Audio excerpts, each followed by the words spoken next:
The place beside my son had another woman's name on it, Sienna Cross, written in gold ink on a thick cream card, rested against the coffee cup at Daniel's right hand. The chair had been angled toward his, close enough that their shoulders would nearly touch. My chair was at table 6, beside the swinging kitchen doors. At first I thought the inn staff had made a mistake. Then I saw Daniel watching me from across the dining room. He knew. Corinne came toward me in a cloud of perfume and white silk, still carrying her bouquet even though the photographs were finished. "Helen, there you are. They had to adjust a few things." "Sienna's sitting with the family?" Her smile tightened by one careful degree. She was part of the day. Sienna was Corinne's hairdresser. I looked at Daniel. "Did you know about this?" He rubbed the edge of his new wedding ring with his thumb, a habit he'd had since childhood, though back then there hadn't been a ring. "Mom," he said, low enough that only I could hear, "please don't do this here." That was when I understood the question wasn't where I would sit. The question was how long my son had been certain I would accept whatever seat was left. 6 hours earlier, he'd been standing in my hotel room wearing one sock and asking if I had seen his cufflinks. "They were in the little gray box," I said. "They're not." "You checked the inside pocket?" "Of what?" "Your garment bag." He stared at the garment bag hanging from the brass hook on the closet door as if it had been placed there by an enemy. I was already dressed except for my shoes. My pale blue dress hung smoothly when I stood still, which was the most generous thing I could say about it. Daniel had helped me choose it 3 months earlier. He'd rejected the first one because it made me look, in his words, like a senator's wife who knows where the bodies are buried. I had liked that dress. This one was softer, silver thread at the cuffs, a narrow waist, no sequins. Corinne had approved it through a photograph Daniel sent her from the department store fitting room. "Blue is safe," she texted back. I had decided to take that as a compliment. Daniel found the cufflinks exactly where I'd told him they were. He held up the gray box and grinned. "My mother, finder of things. Your mother, looker of places. They're basically the same job. No, one of them is unpaid." He laughed, and for a few seconds we were ourselves again. He sat on the edge of the armchair to put on his other sock. His white shirt was unbuttoned at the collar, and a strip of tissue paper still clung to the bottom of one polished shoe. At 36, Daniel was broad-shouldered like his father, but had my face when he was worried. The mouth gave him away. It went flat and thoughtful even when the rest of him was smiling. "You sleep?" I asked. "Some. That means no." Corinne called it too. "Problem? Not really. That also means yes." He pulled on his shoe. Her mother wasn't answering. I stopped fastening my earring.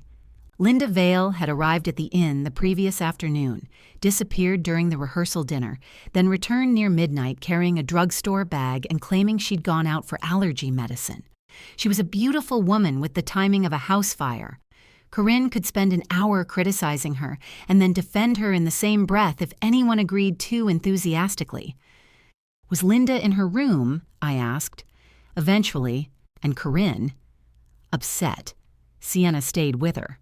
That was the first time I heard Sienna's name that day.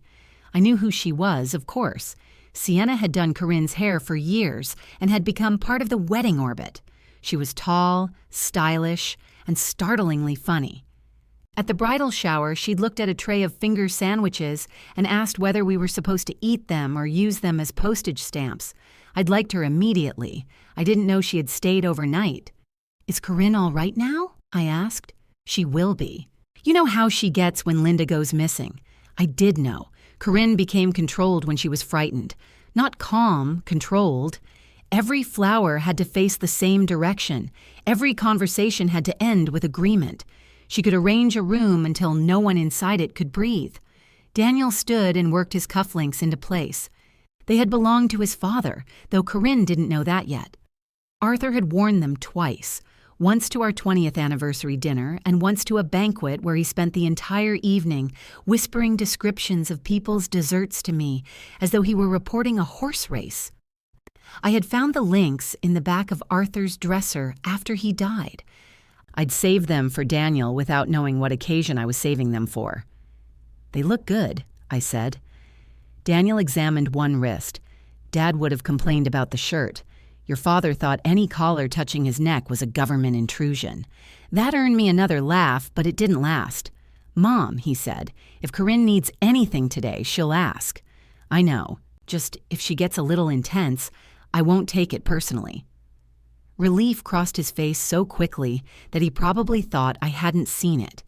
That was the arrangement, though no one had ever said it aloud. Corinne could become intense, Linda could disappear, the florist could be offended, the inn could misplace 12 napkins, and Daniel could lose pieces of his clothing while standing beside them. I would not take any of it personally. I picked up my handbag and checked for Arthur's watch. It was wrapped in a clean handkerchief inside the zippered pocket. The leather band was cracked, and the watch itself had stopped at 7:18, sometime during the winter after his funeral. I had considered having it repaired, but there was something honest about the stopped hands. They marked nothing important. They simply refused to pretend time had continued normally. Daniel buttoned his jacket. "How do I look?" "Expensive. I rented it." "You look temporarily expensive." He kissed my cheek, careful not to disturb my makeup. "I'm glad you're here," he said. "There are sentences that become painful only later." The first request came before we reached the lobby. Corinne's cousin Elise met us outside the elevator carrying a sewing kit and the lower half of a champagne-colored dress. "Small emergency," she said.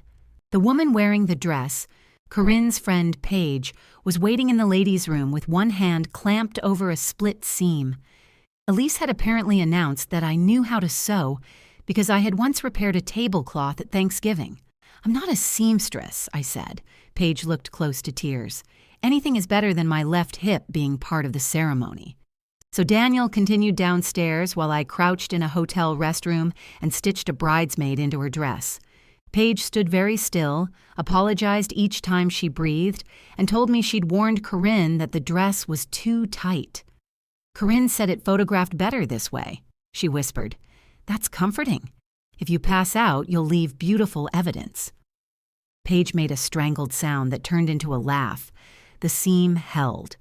When I stepped back into the corridor, Corinne was there in a satin robe with Sienna behind her, holding a tray of hairpins between her lips. Corinne's hair had been swept into an elegant twist at the base of her neck. She looked lovely and furious.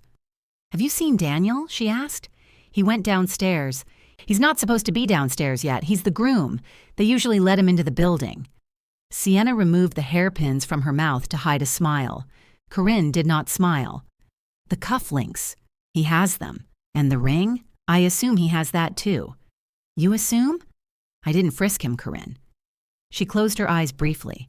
When she opened them, the irritation had been tucked away. "I'm sorry. My mother's being difficult. I heard. Of course you did." The words came out sharper than she intended. Sienna looked at the carpet. Corinne pressed 2 fingers to her forehead. I didn't mean that the way it sounded. I could have told her exactly how it sounded. Instead, I said, "What do you need?" Her shoulders lowered. That was how it worked. I could make the room easier simply by asking that question. She needed someone to check whether Linda was dressed, someone to tell the florist the aisle arrangements were too far forward, and someone to find a small velvet bag containing her grandmother's earrings. None of those things was technically my responsibility. Within 20 minutes, I had done all 3. Linda was dressed but drinking coffee in bed with no apparent intention of moving. The florist disliked me on sight.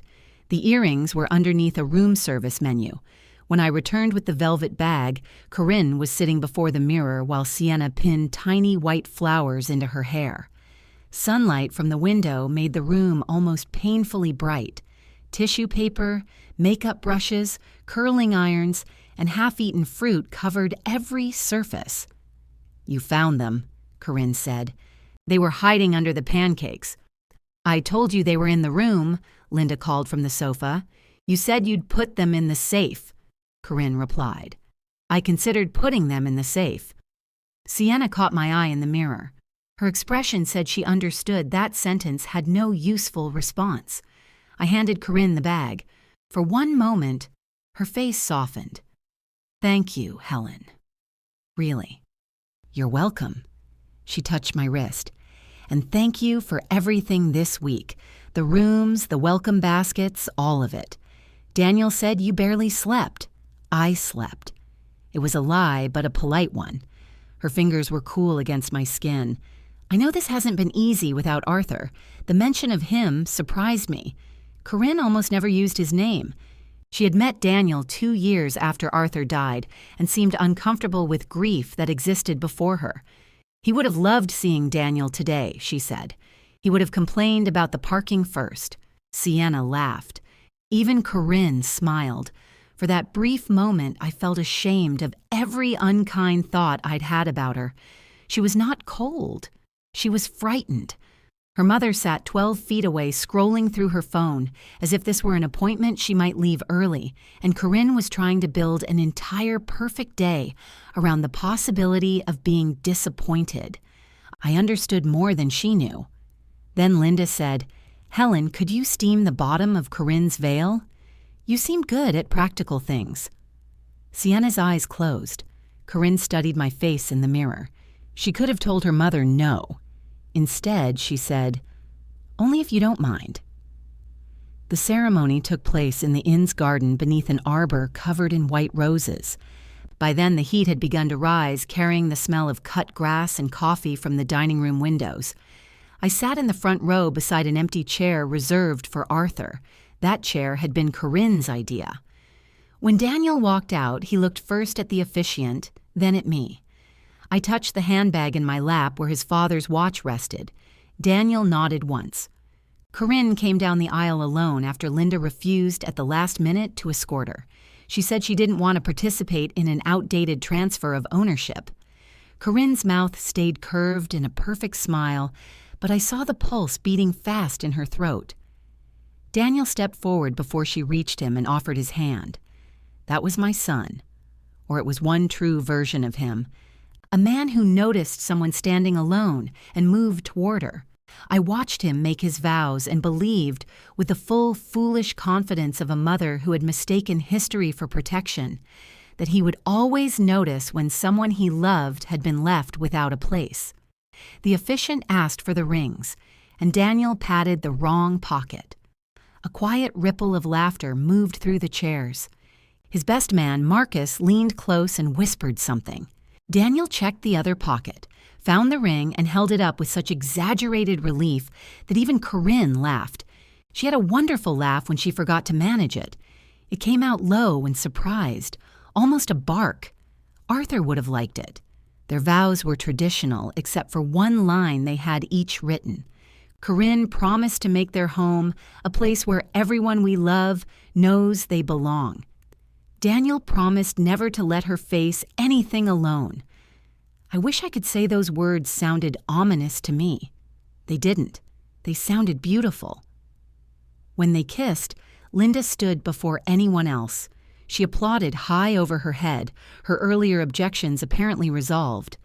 The guests followed. I stood more slowly, keeping one hand on the empty chair beside me, the garden filled with motion. Marcus hugged Daniel hard enough to wrinkle his jacket. Corinne's friends surrounded her, careful of the veil. Linda announced that she needed a photograph before the heat destroyed her face. I waited near the arbor until Daniel broke free and came to me. "Well?" he asked. I straightened his boutonniere. "You're married." That was the general goal. "You did very well." I remembered almost all the words. He pulled me into a hug. His cheek was hot from the sun.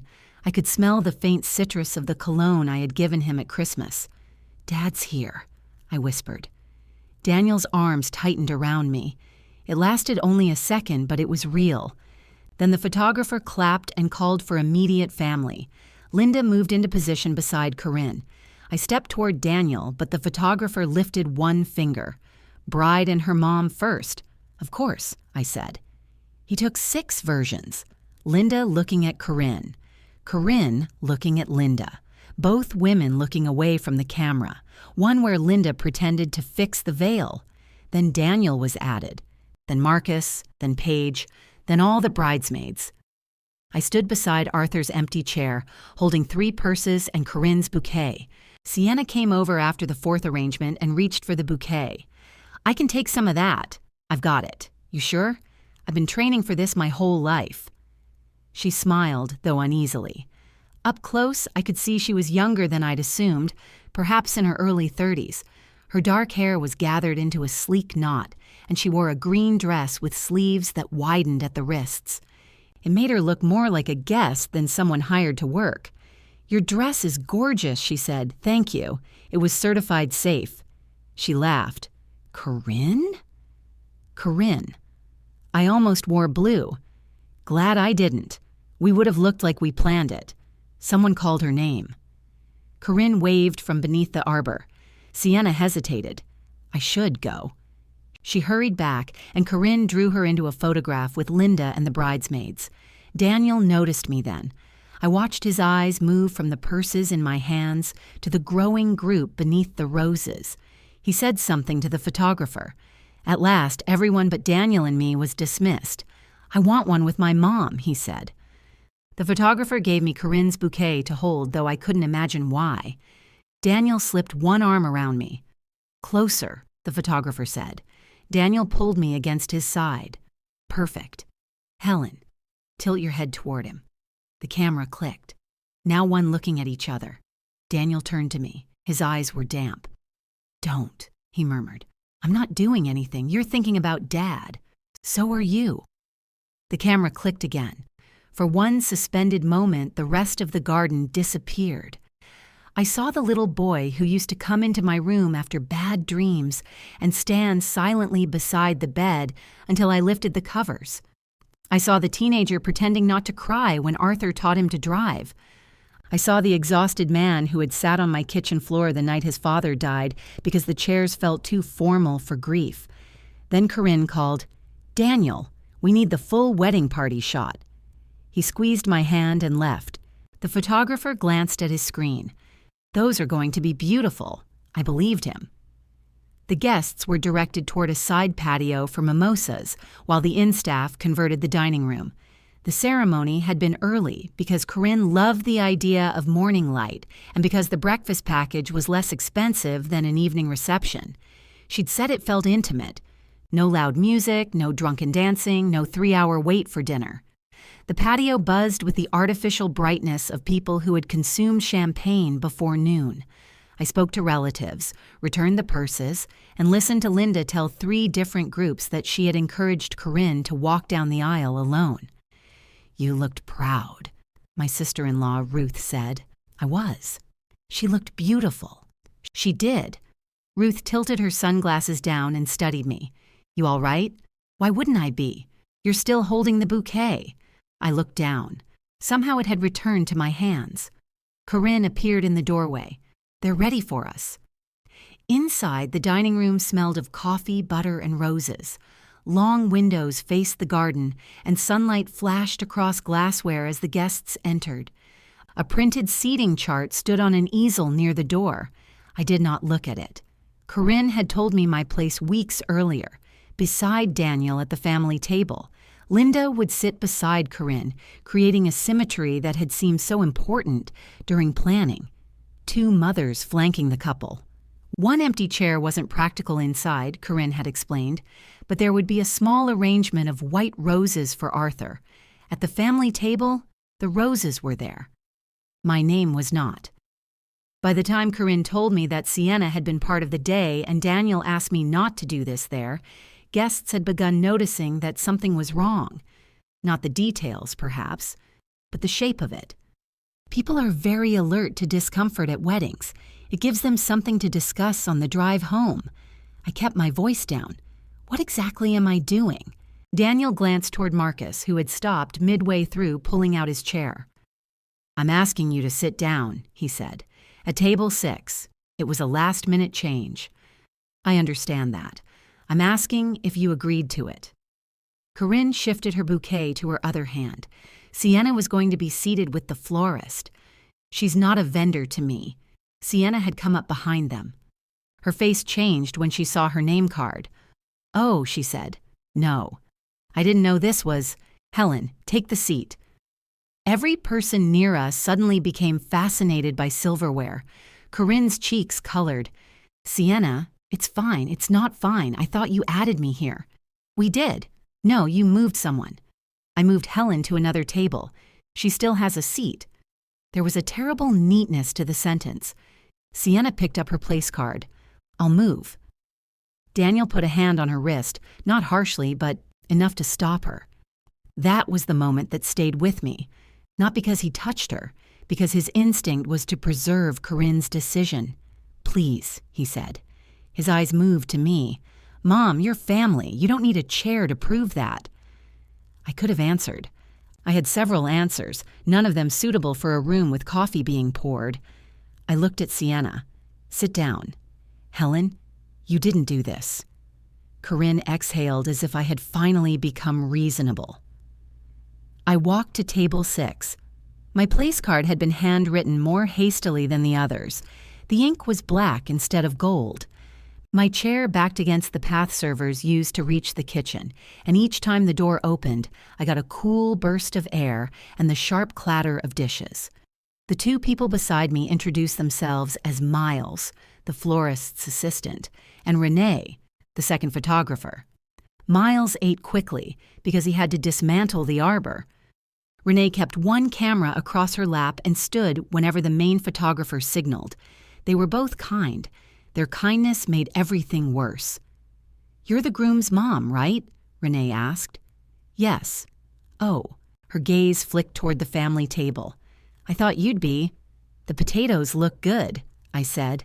They were excellent potatoes. Breakfast arrived in courses because Corinne liked the old-fashioned formality of it.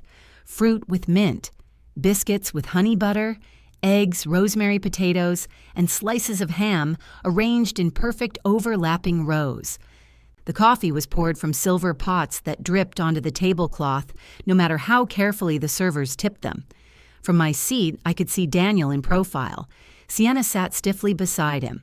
She spoke only when spoken to and kept her hands folded in her lap between courses. Corinne leaned across Daniel several times to draw her into conversation. Each effort made Sienna more uncomfortable. Linda appeared delighted. She asked Sienna whether she would come to the house sometime and show her what to do with this disaster, lifting a section of her own hair. Sienna said it was beautiful. Linda accepted the lie graciously. Daniel looked toward me after the fruit course. I raised my coffee cup. He smiled, relieved. That hurt too. He thought the raised cup meant I was fine. Or he needed it to mean that, and I had spent a lifetime teaching him the 2 were interchangeable. When the speeches began, Marcus told a story about Daniel getting lost during a hiking trip because he refused to admit he'd read the map upside down. Paige spoke about Corinne's loyalty. Linda welcomed Daniel to the family, though she spent most of the speech describing Corinne's childhood ambitions and somehow concluded with a story about herself winning a regional tennis tournament. Daniel stood last.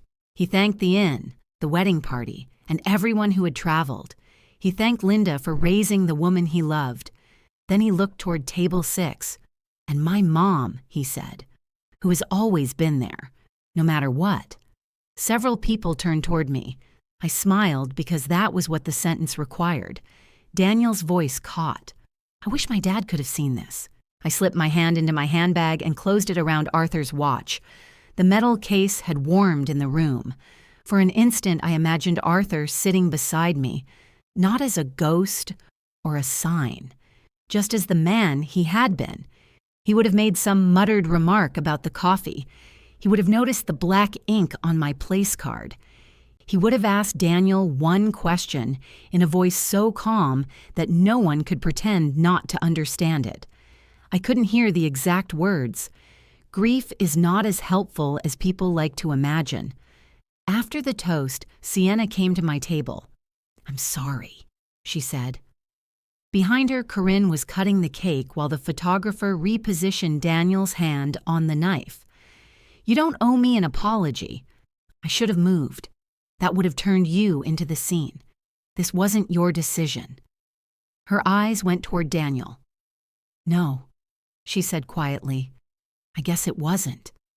A server squeezed past us carrying a tray. I stood to let her through, then realized I did not want to sit down again. I retrieved my purse from beneath the table. Renee looked up. "You leaving?" "I've had enough breakfast." On the patio, laughter rose behind me as Daniel and Corinne fed each other cake. I walked through the bright lobby in my pale blue dress, carrying my dead husband's stopped watch and a place card with the wrong color ink. No one tried to stop me. The elevator mirror showed me what everyone else must have seen: a woman dressed for a celebration, standing alone with her purse clutched to her ribs. There was honey butter on my left cuff. I rubbed at it with my thumb until the silver thread went dark. The elevator stopped on the second floor and an older couple stepped in. They wore hiking clothes and carried matching water bottles. The man looked at my dress, then at the garden visible through the window behind us. "Wedding?" he asked. "My son's." "Congratulations." "Thank you." His wife elbowed him before he could ask why I was leaving it. Inside my room, I locked the door and set my purse on the desk. Music had started below, something bright with horns. So much for Corinne's promise of no loud reception. I stood at the window but could only see the corner of the patio and a slice of the garden. Guests passed in and out of view carrying cake plates. My phone buzzed. "Daniel." "Where are you?" Before I could decide whether to answer, another message appeared. "Mom?" Then Paige wrote, "Daniel said you got a migraine. I have medication if you need it." I read that twice. There was something almost tender about the lie. Daniel had protected me from being called angry by calling me ill. He had also protected himself from explaining why I'd left. I typed, "No migraine, but thank you." 3 dots appeared, vanished, appeared again. Paige finally sent a heart. It was the gray kind, which I had not known existed.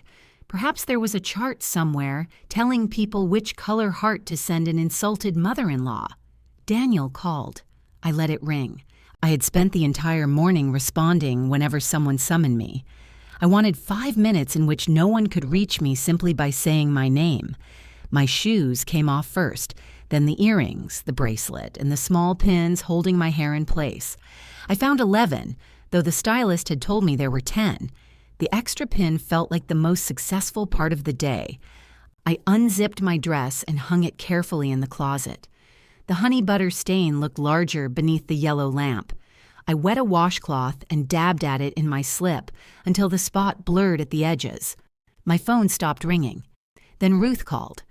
I answered because Ruth had been married to Arthur's younger brother for 32 years and did not believe a migraine until she had examined it personally.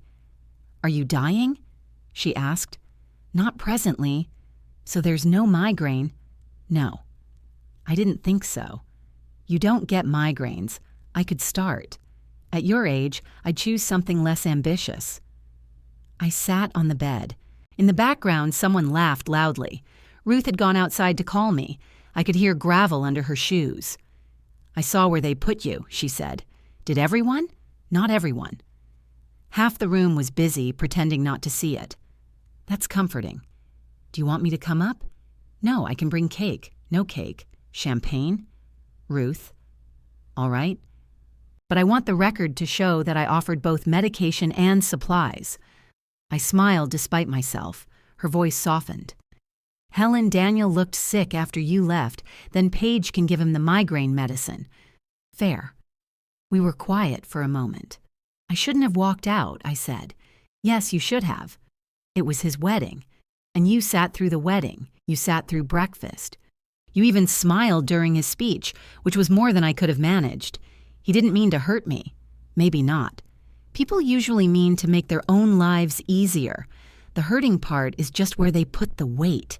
That sounded like something Arthur would have said, though he would have taken twice as long and involved a story about moving a refrigerator.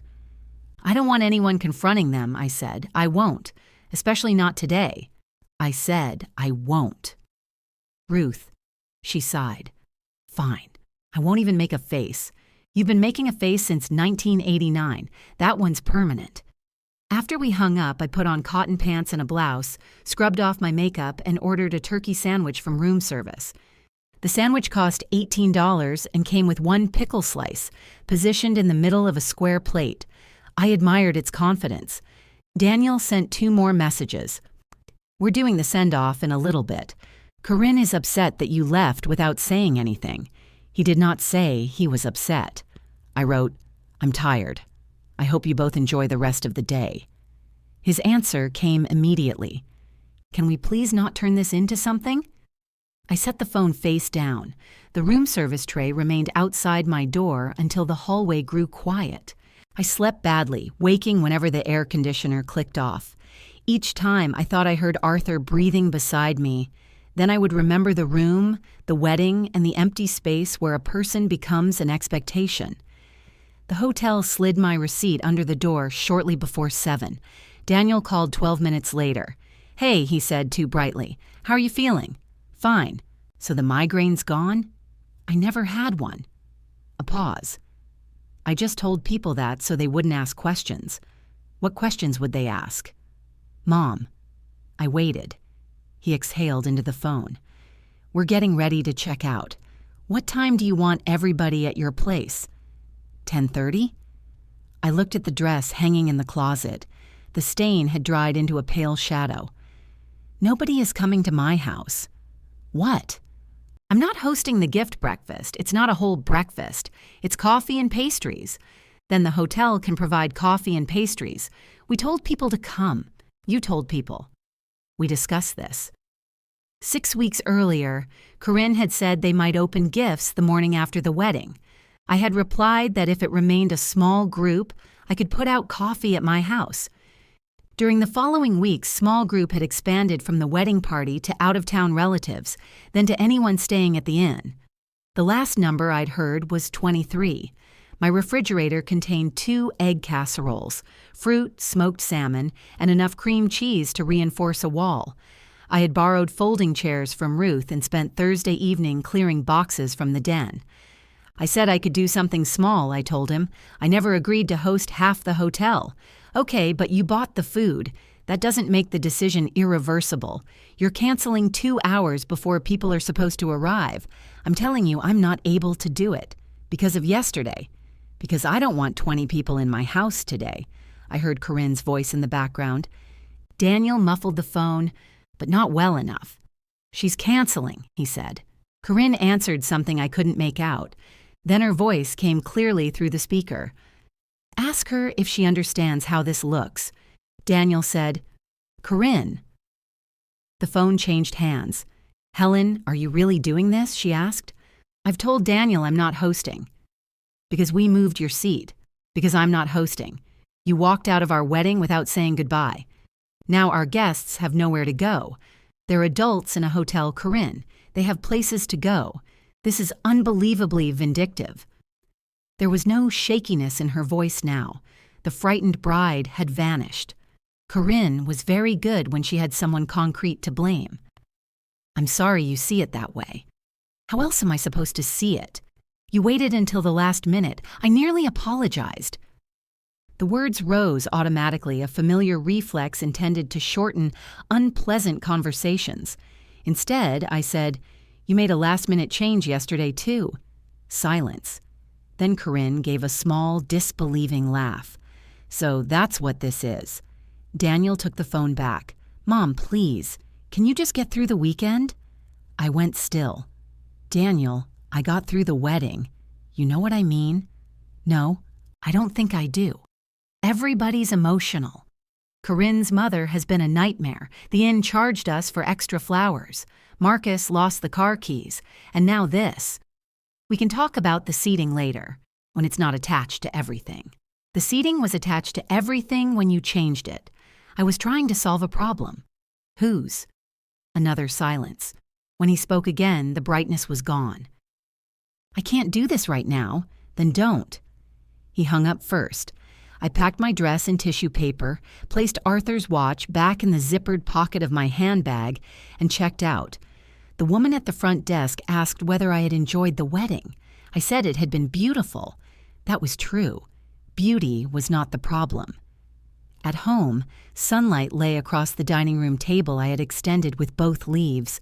24 coffee cups weighted upside down on clean towels. I had grouped them by size because my everyday dishes didn't match, and arranging them deliberately made the mismatch look charming instead of accidental. A vase of grocery store flowers stood in the center. I had chosen white roses without thinking. I carried the vase to the kitchen and poured the water down the sink. The casseroles went into the freezer. I delivered the fruit and smoked salmon to Ruth, who opened her front door, looked at the bags, and wisely did not say, "I told you so." The folding chairs stayed stacked in my den because returning them required more energy than I had. By late afternoon, I was sitting at my kitchen table eating crackers over the sink side of a paper towel when the back door opened. "Mom?" Daniel came in using his key.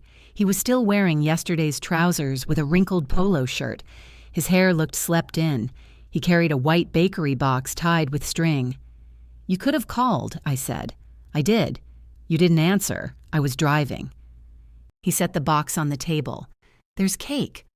"I told Ruth I didn't want cake. I'm not Ruth. That explains why you came through the locked door." He stared at me. I had never objected to him using the key before.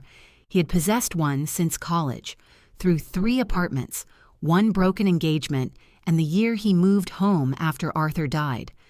The key had never felt like an intrusion until that afternoon. "Corinne's at her mother's," he said. "All right? Everyone's mad." "Everyone?" "Corinne. Linda. Some of the family." "Your family or hers? Does it matter?" "It seems to matter when seats are assigned." He shut his eyes. "Can we talk without you doing that?" "Doing what?" "Turning every sentence into a weapon." I folded the paper towel over my crumbs. "I asked you one question yesterday. Did you agree to move me? And I said it was complicated. You didn't say that. I'm saying it now." He pulled out the chair opposite me but did not sit. "Sienna was going to leave after doing Corinne's hair," he said. "Corinne wanted her to stay. The only open place was with the vendors, and Corinne felt terrible about it.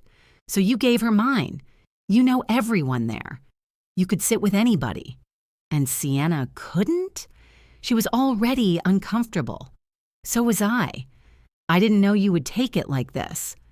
I looked at my son, at Arthur's shoulders and my worried mouth. "How did you think I would take it?" He had no answer. The refrigerator hummed. Somewhere outside, a lawnmower started.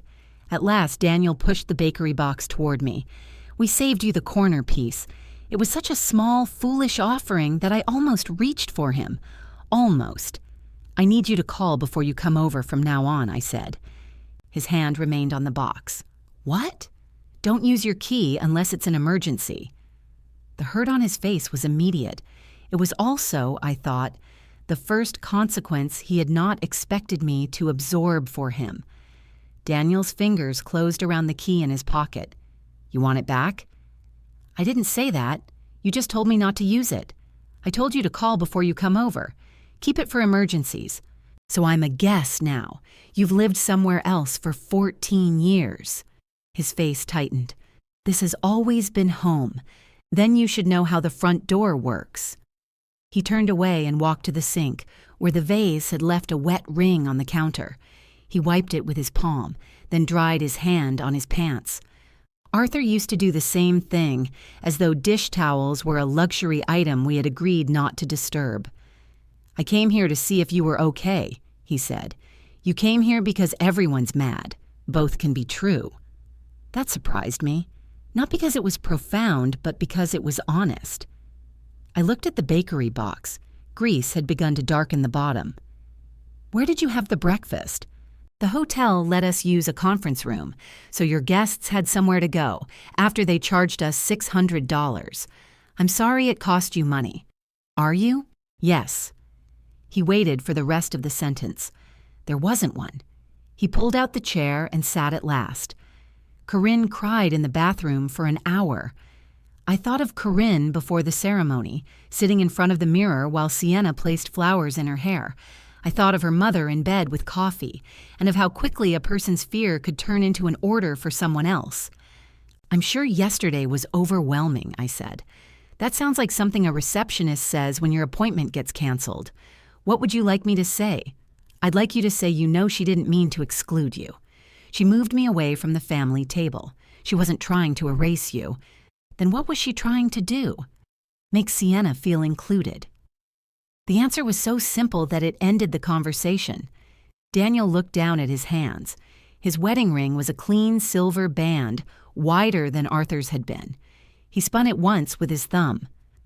I told her you'd understand, he said. There it was. Not the whole truth, but enough of it to show me where he had stood. You offered my understanding without asking me. I know you. At least I thought I did. You know I don't like scenes. You made one anyway. I left quietly. You canceled the brunch. The next day. To everyone else, that was the scene. I leaned back. Then everyone else can discuss it at great length. They seem to have the time. He pushed the bakery box another inch toward me. It's lemon. Your favorite. Corinne's. Of course it was. He stood. For a moment, I thought he might hug me. Instead, he took his key from his pocket and placed it beside the box. I told you to keep it. What counts as an emergency now? You know what an emergency is. I thought my mother leaving my wedding was one. You didn't follow me. The words stopped him. He looked at the key, then picked it up again. I had a wife standing in the dining room crying. I know. I couldn't leave her. I didn't ask you to. What was I supposed to do? I thought about telling him. I could have given him the exact sequence. Let Sienna move when she offered, bring another chair to the table, trade his own place if the gesture mattered so much, step into the hall with me, say one sentence that did not begin with "Mom, please." But he already knew those possibilities. Listing them would let him argue with each one. You were supposed to notice what you were asking me to accept, I said. He left by the back door. The cake remained on my table. At 9 that night, I cut the corner piece and ate it standing at the counter. It was very good cake. Anger has never ruined my appetite, which I consider one of my stronger qualities. The messages began Monday. Linda wrote first, though she had never texted me privately before. I hope when emotions settle, you'll recognize how much unnecessary stress this caused the newlyweds. I did not answer. The word newlyweds was being used as if Daniel and Corinne had entered a protected medical condition. Marcus sent something gentler. Hey, Mrs. Mercer, rough weekend. Daniel loves you. Hope you guys work it out. I thanked him. Paige wrote to say the seam had survived through breakfast and that she was sorry the seating situation had been weird. She put weird in quotation marks, which made it seem like a disputed diagnosis. Ruth called every evening for 3 days, mostly to report who had contacted her and what she had refused to say. Linda says you embarrassed Corinne. She told me Tuesday. I'm sure she does. I said I wasn't discussing it. Good. Then she discussed it for 19 minutes. You timed her? I was heating soup. What kind? Tomato. She lasted through the whole microwave cycle and most of the cooling period. I laughed, then hated how quickly the laugh became a sound too close to crying. Ruth heard it. I'm coming over. No, I wasn't asking. She arrived with the rest of her soup and a loaf of bread. We ate at the extended dining table beneath the light fixture Arthur had installed slightly off-center. The extra leaves were still in place for the canceled brunch, making Ruth seem very far away. After dinner, she helped me remove them. Neither of us mentioned why. Daniel called Thursday and asked when he could retrieve the wedding decorations from my garage. Whenever you want, I said. Just let me know first. He caught the reference. Saturday morning? That's fine. He came alone in a borrowed pickup truck. The garage held 6 plastic tubs, 2 wooden signs, the brass lanterns Corinne had ordered online, and an artificial olive tree that had appeared at my house without explanation. I had labeled everything months before in blue painter's tape.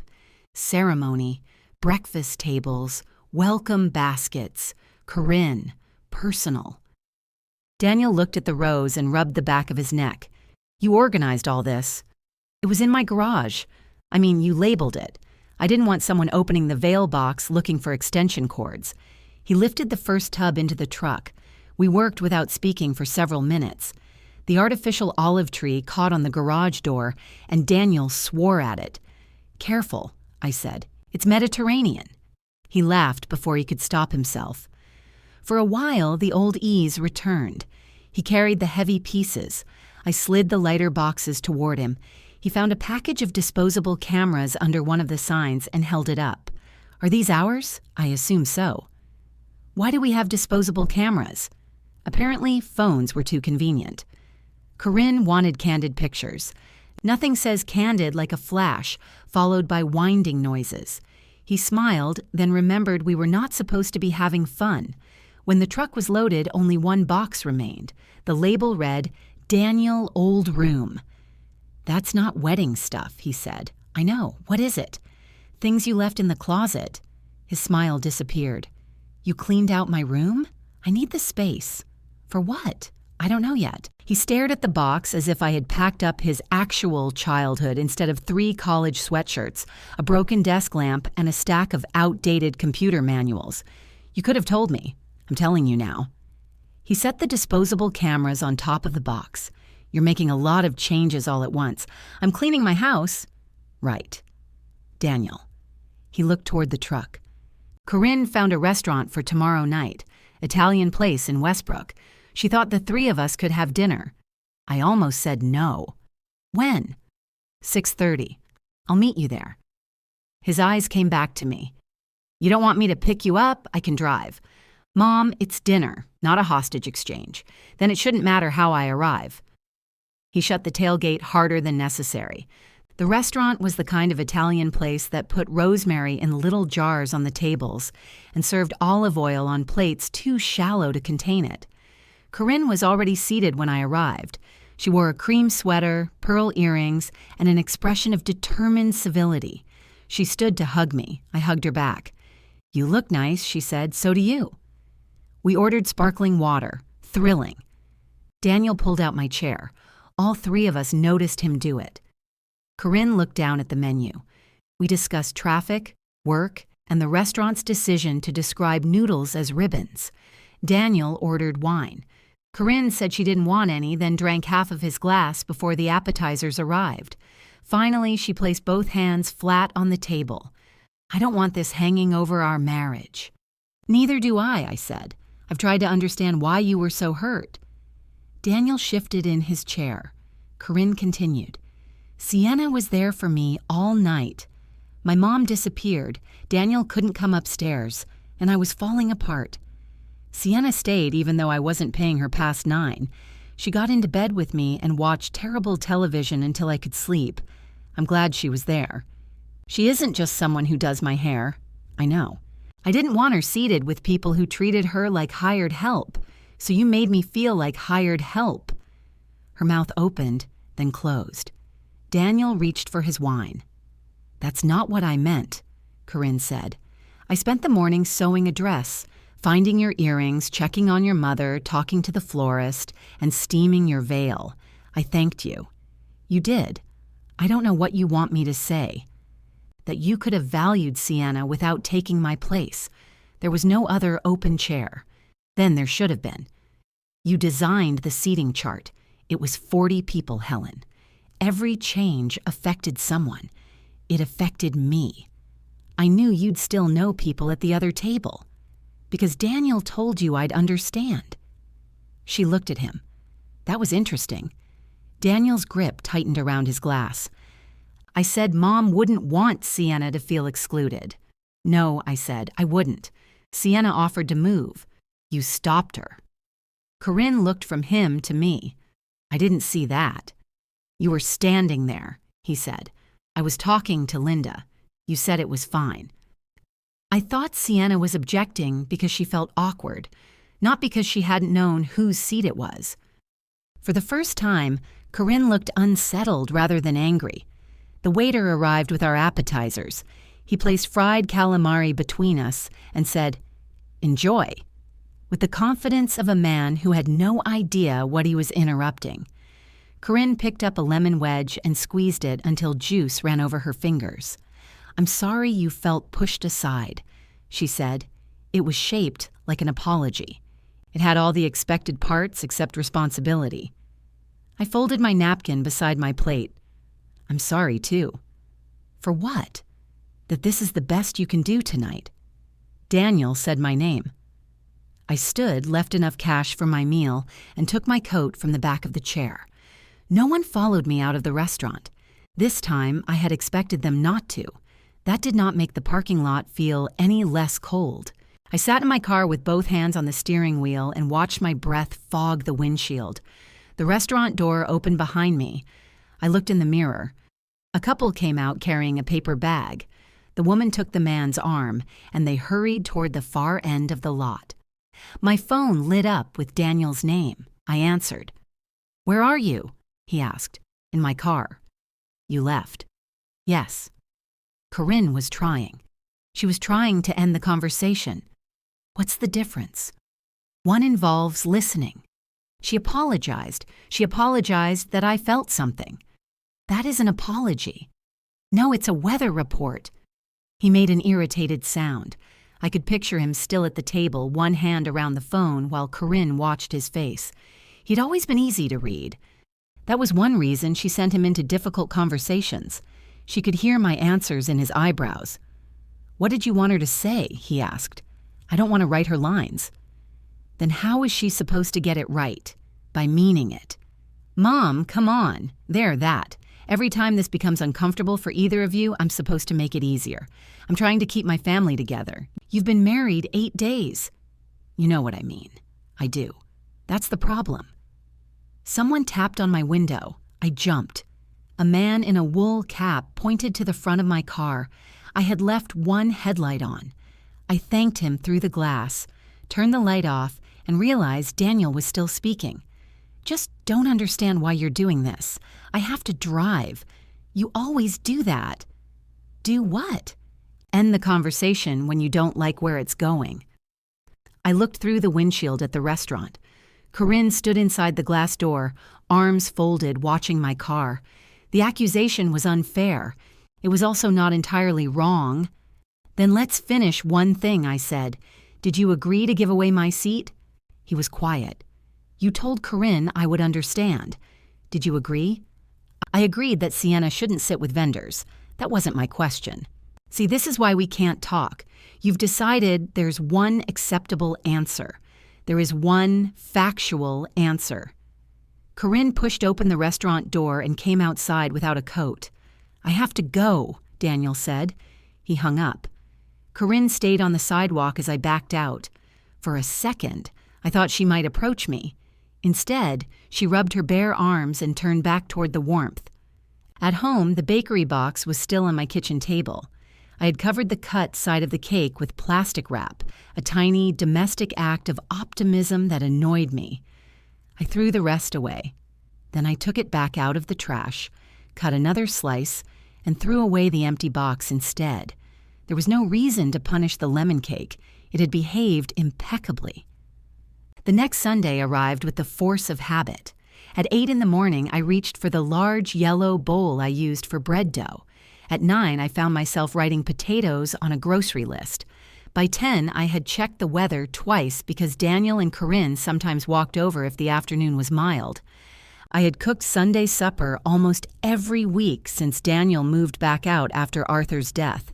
At first, it had been a way to make sure he was eating something besides frozen pizza. Later, it became the point around which our week turned. Daniel would arrive early and open the wine. Corinne would bring flowers or a bakery loaf she had forgotten to tell me not to duplicate. Sometimes Ruth and her husband joined us. Sometimes Linda came and criticized my salt while taking a second helping.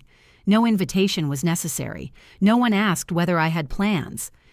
At 11, Daniel texted, "Are we doing dinner?" I stared at the message. "I'm not cooking tonight," I wrote. His reply came a minute later. "Okay." That single word followed me through the house. I cleaned the bathroom, changed my sheets, and watered the fern in the den, though it was plastic. At 3, I drove to the grocery store because I needed milk. A display of small beef roasts sat near the entrance under a sign advertising Family Sunday. I bought one. The cashier, a woman named Donna who had worked there for years, held it up before scanning. "Company tonight?" Apparently not. She looked at the roast, then at me. "You know those things keep." "I'm counting on it." I put it in the freezer beside the wedding casseroles. Daniel did not call. Neither did I. On Monday, he sent me a photograph of the artificial olive tree standing in the corner of their apartment. Found a home for it. I wrote, "It looks fulfilled." He sent a laughing face. For the next 2 weeks, our relationship existed mainly through photographs of objects. Daniel sent me a picture of the disposable camera he had opened by mistake, exposing the film. I sent him a picture of the outdated computer manuals from his box and asked if he planned to reinstall Windows 98. He told me to throw them away. We were careful. Care can look very much like distance when viewed from the outside. Corinne did not contact me. I began clearing Daniel's old room in earnest. I had called it his room even after replacing the narrow bed with a queen and repainting the walls. His high school track medal still hung from the closet doorknob. A cracked plastic alarm clock sat in the bottom drawer. Behind the dresser, I found a black sock, a guitar pick, and a postcard Arthur had sent Daniel from Cleveland. "Cleveland is lovely," Arthur had written. "This statement is legally protected as satire." I sat on the floor and laughed until I cried. The postcard had no date, but I remembered the trip. Arthur had gone to a plumbing convention and returned with 3 pens, shaped like toilets. Daniel had been 22, living in his first apartment and pretending he did not miss us. I carried the postcard to the kitchen and placed it beside Arthur's watch. The watch had remained in my handbag since the wedding. I took it out, turned it over, and read the engraving Daniel and I had chosen years ago. Still on time, somehow. Arthur had been late to nearly everything. He arrived 11 minutes late to our wedding, although he claimed the church clock was fast.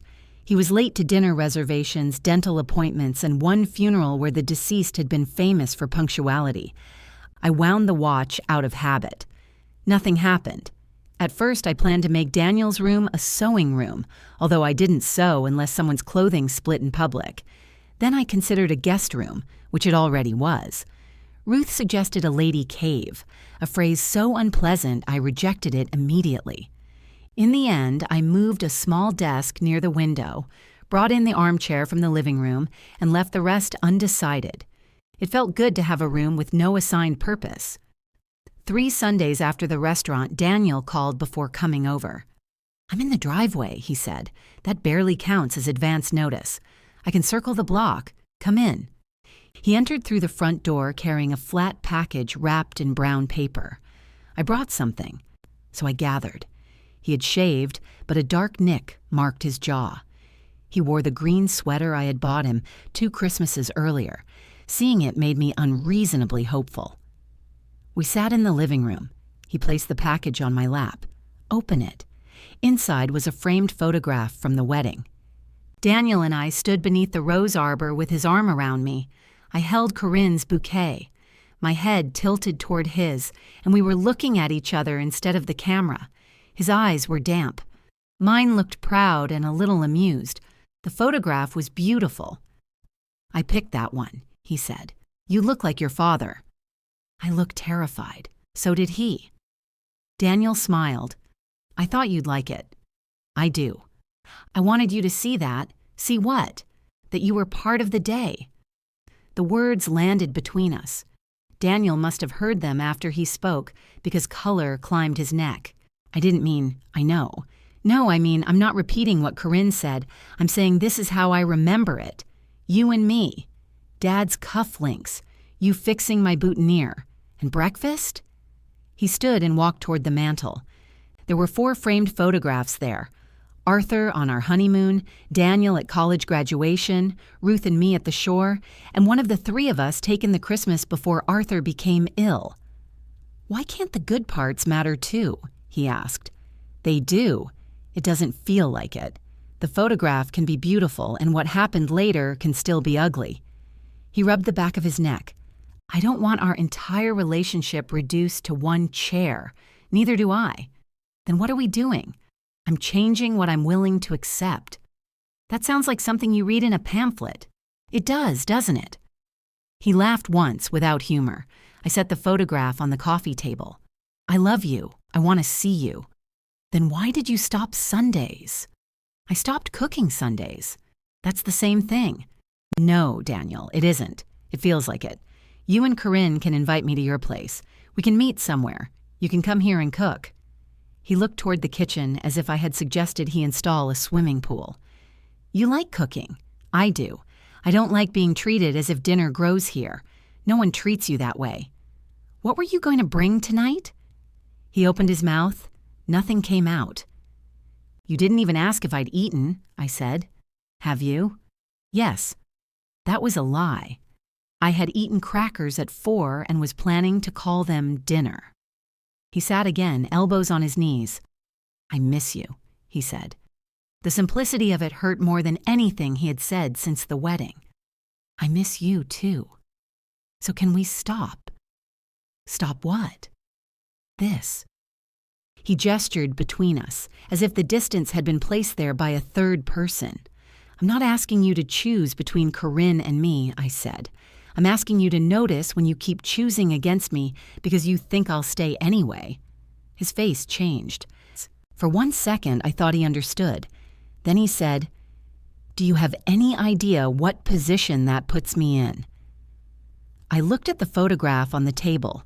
The two people beneath the roses seemed certain of one another. "You should take this home," I said. His eyes hardened. "Why? Because right now you're using it to tell me I remember the day wrong." He stood, picked up the frame, and left through the front door. I watched from the window as he carried it to his car. The glass caught the porch light, hiding both our faces. He did not come back the following Sunday. At 6, I turned off the porch light anyway. The darkness looked deliberate from inside the house. I stood behind the curtain, feeling ridiculous. Daniel was not driving past to check whether my porch light was on. He was not sitting at home thinking about Sunday supper with the same intensity I was. He was married. He had his own kitchen, his own routines, and an artificial olive tree that apparently flourished under emotional pressure. I turned the light back on. Then I turned it off again because indecision did not need to be visible from the street. Ruth came over Monday morning with paint samples. "I didn't ask for these," I said. "You said you didn't know what to do with Daniel's old room. That wasn't a request for intervention. Everything sounds like a request for intervention if you bring supplies." She spread the cards across my kitchen table. There were 17 shades of beige with names like Coastal Fog and Whispering Oatmeal. I don't want beige. You've had beige in there since 2004. That's how I know. She held up a muted green. "What about this? It looks like a vegetable trying not to offend anyone. That's basically your entire decorating style." I chose a deep blue called Harbor Night, partly because I liked it and partly because Ruth said it would make the room too dark. We spent 2 afternoons painting. Ruth got color on the ceiling, the window trim, and the back of her neck.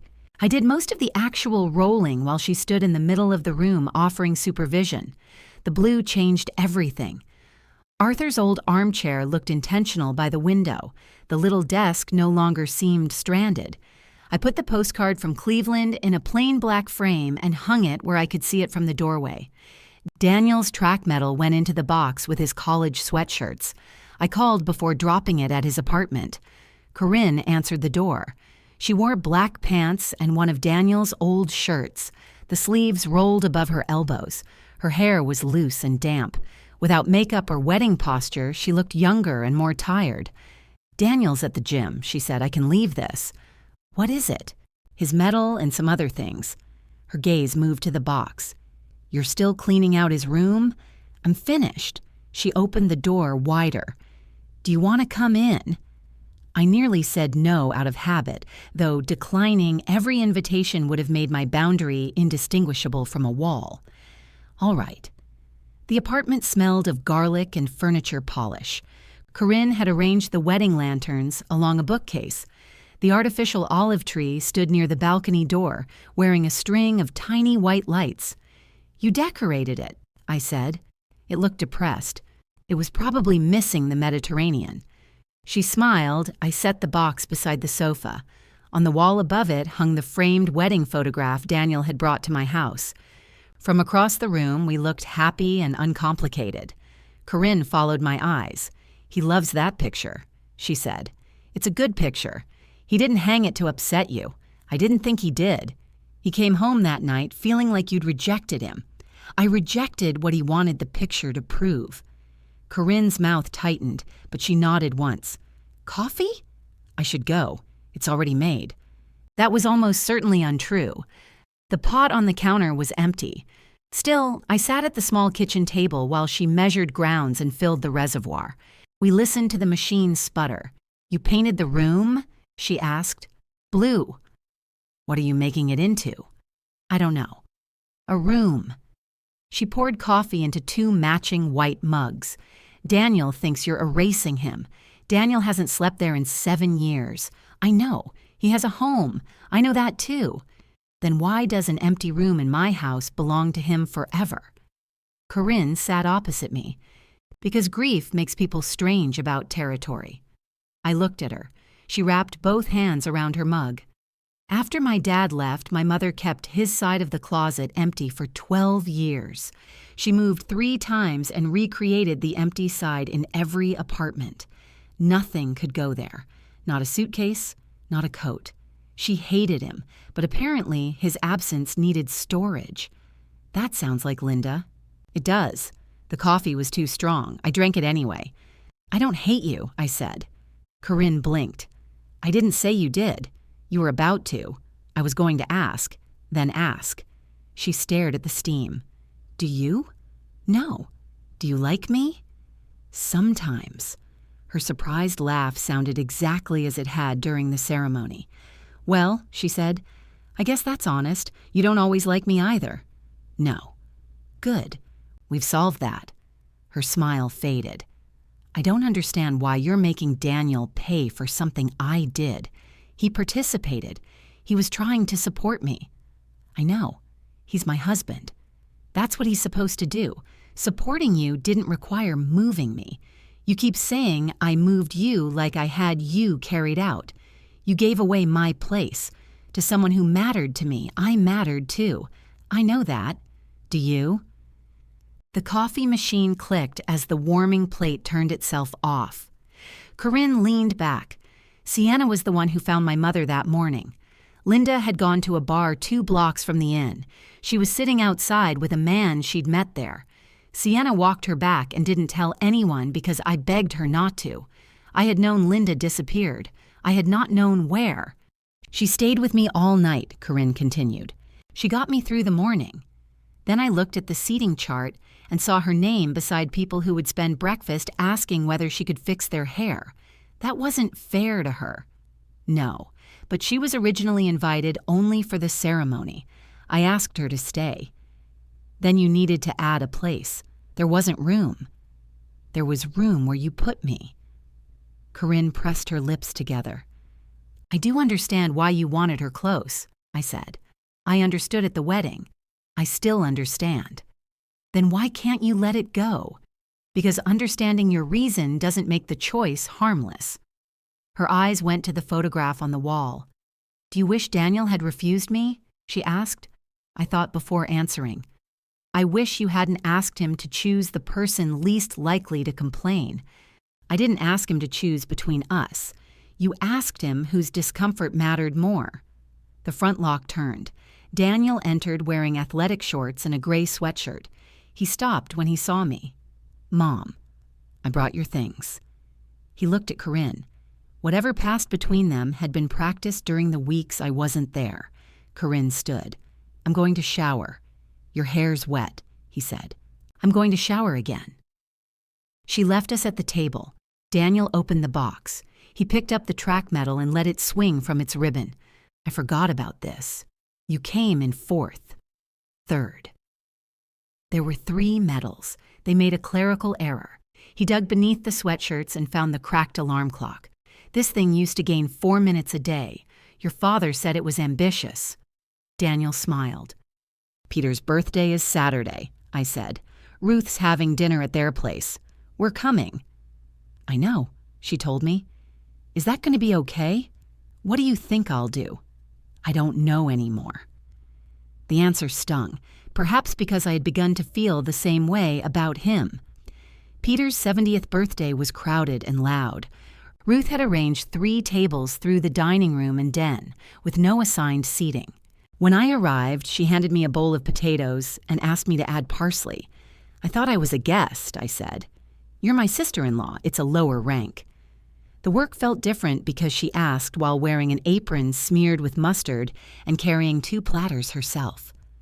Daniel and Corinne arrived together with a bottle of Peter's favorite bourbon.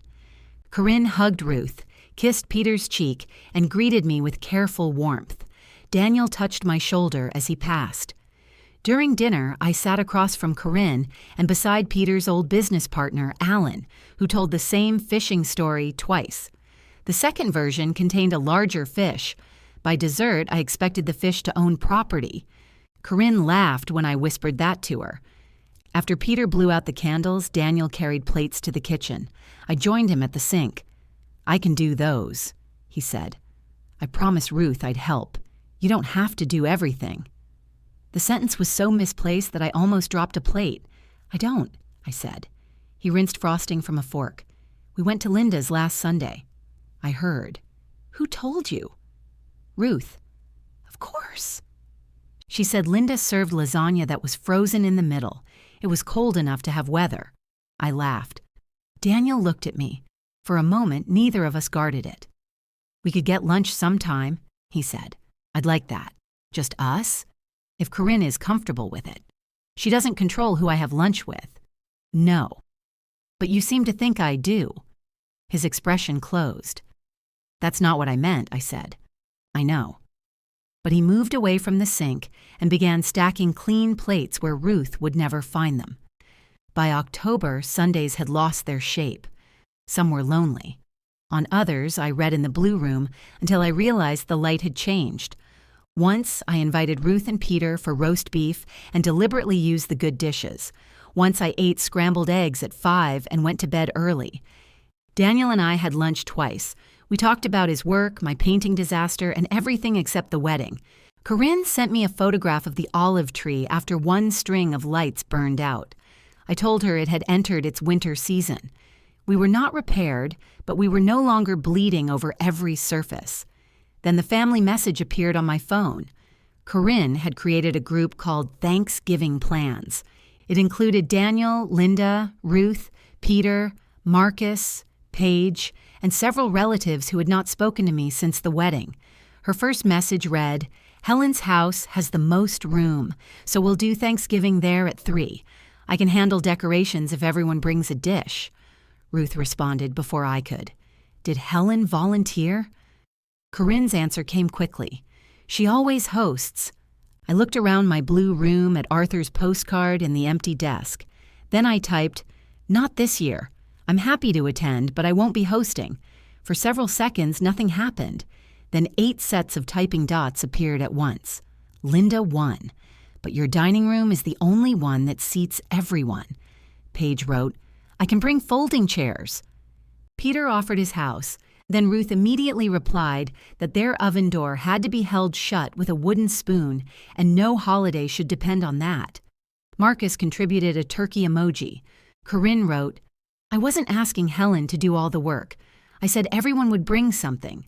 I typed, and I said, I'm not hosting. The typing dots disappeared. Daniel called before anyone responded. Why would you do that in the group? He asked. Respond to a message in the place it was sent. You embarrassed her. She announced Thanksgiving at my house without asking me. She assumed. Yes, because you always host. That doesn't make it an invitation.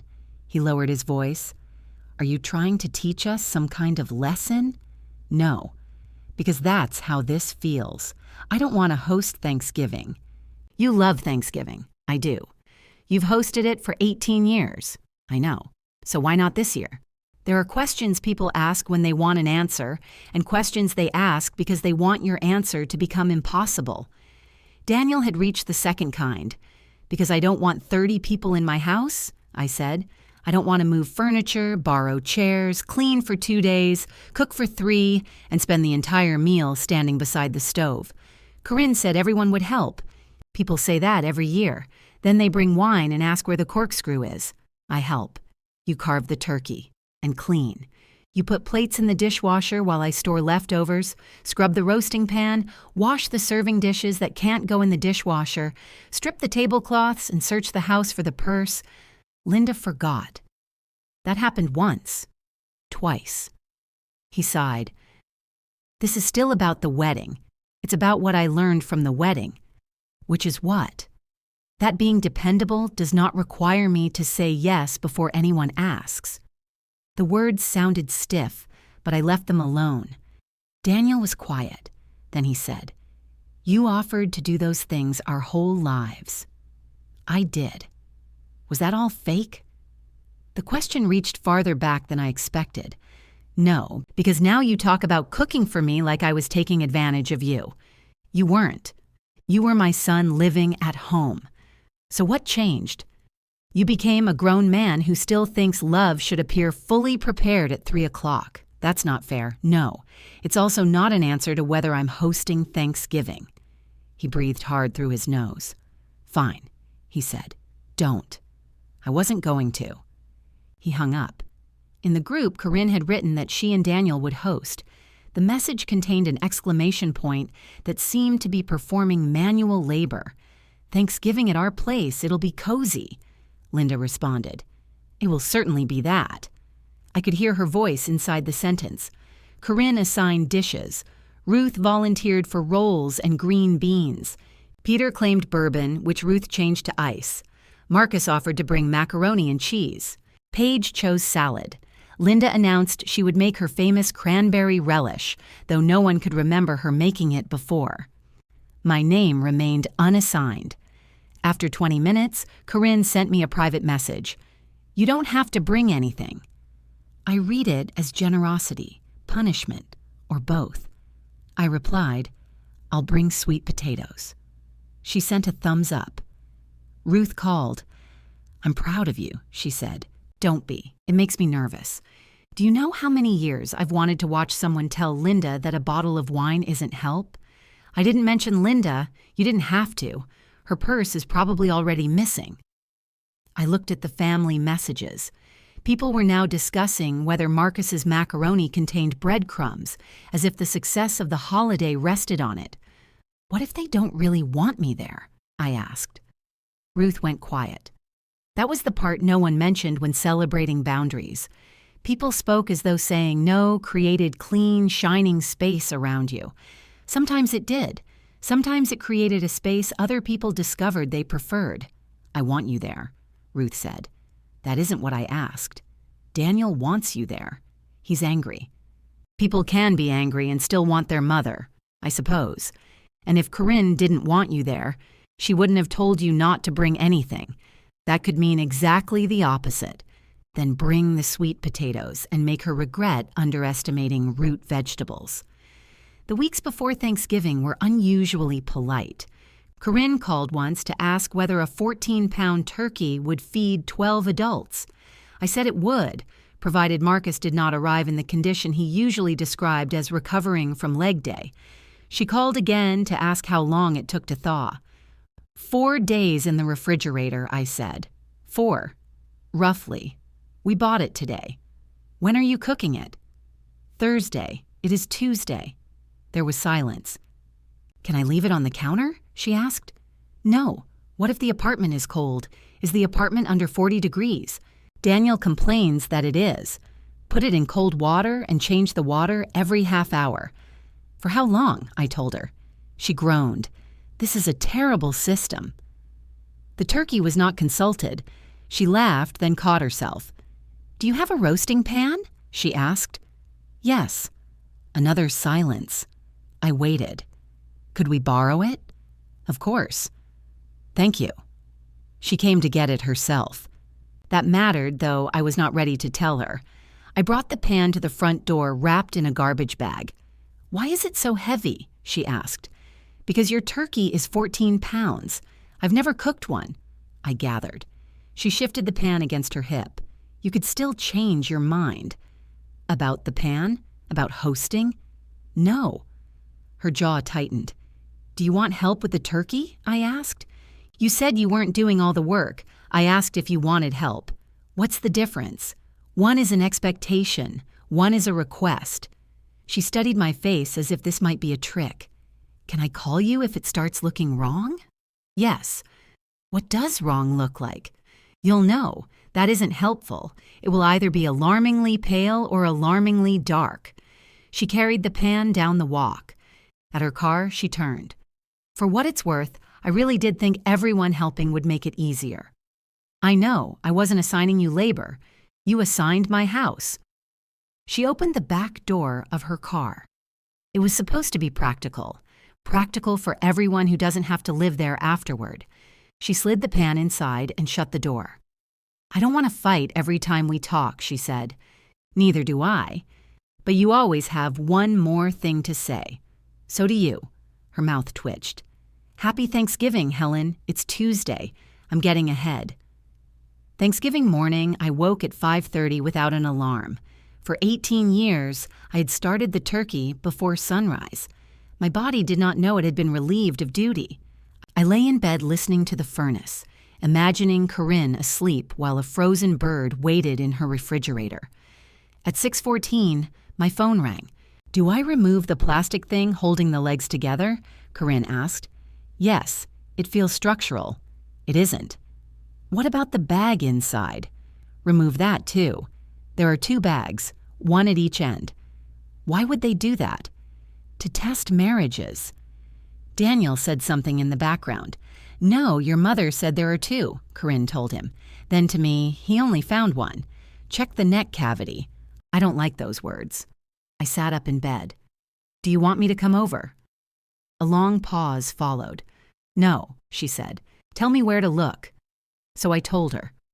She found the second bag, made a sound of triumph, and hung up without saying goodbye. I made sweet potatoes in my own kitchen.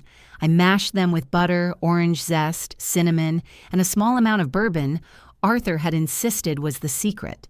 I put pecans on only half because Daniel liked them, and Corinne claimed nuts and vegetables were a betrayal.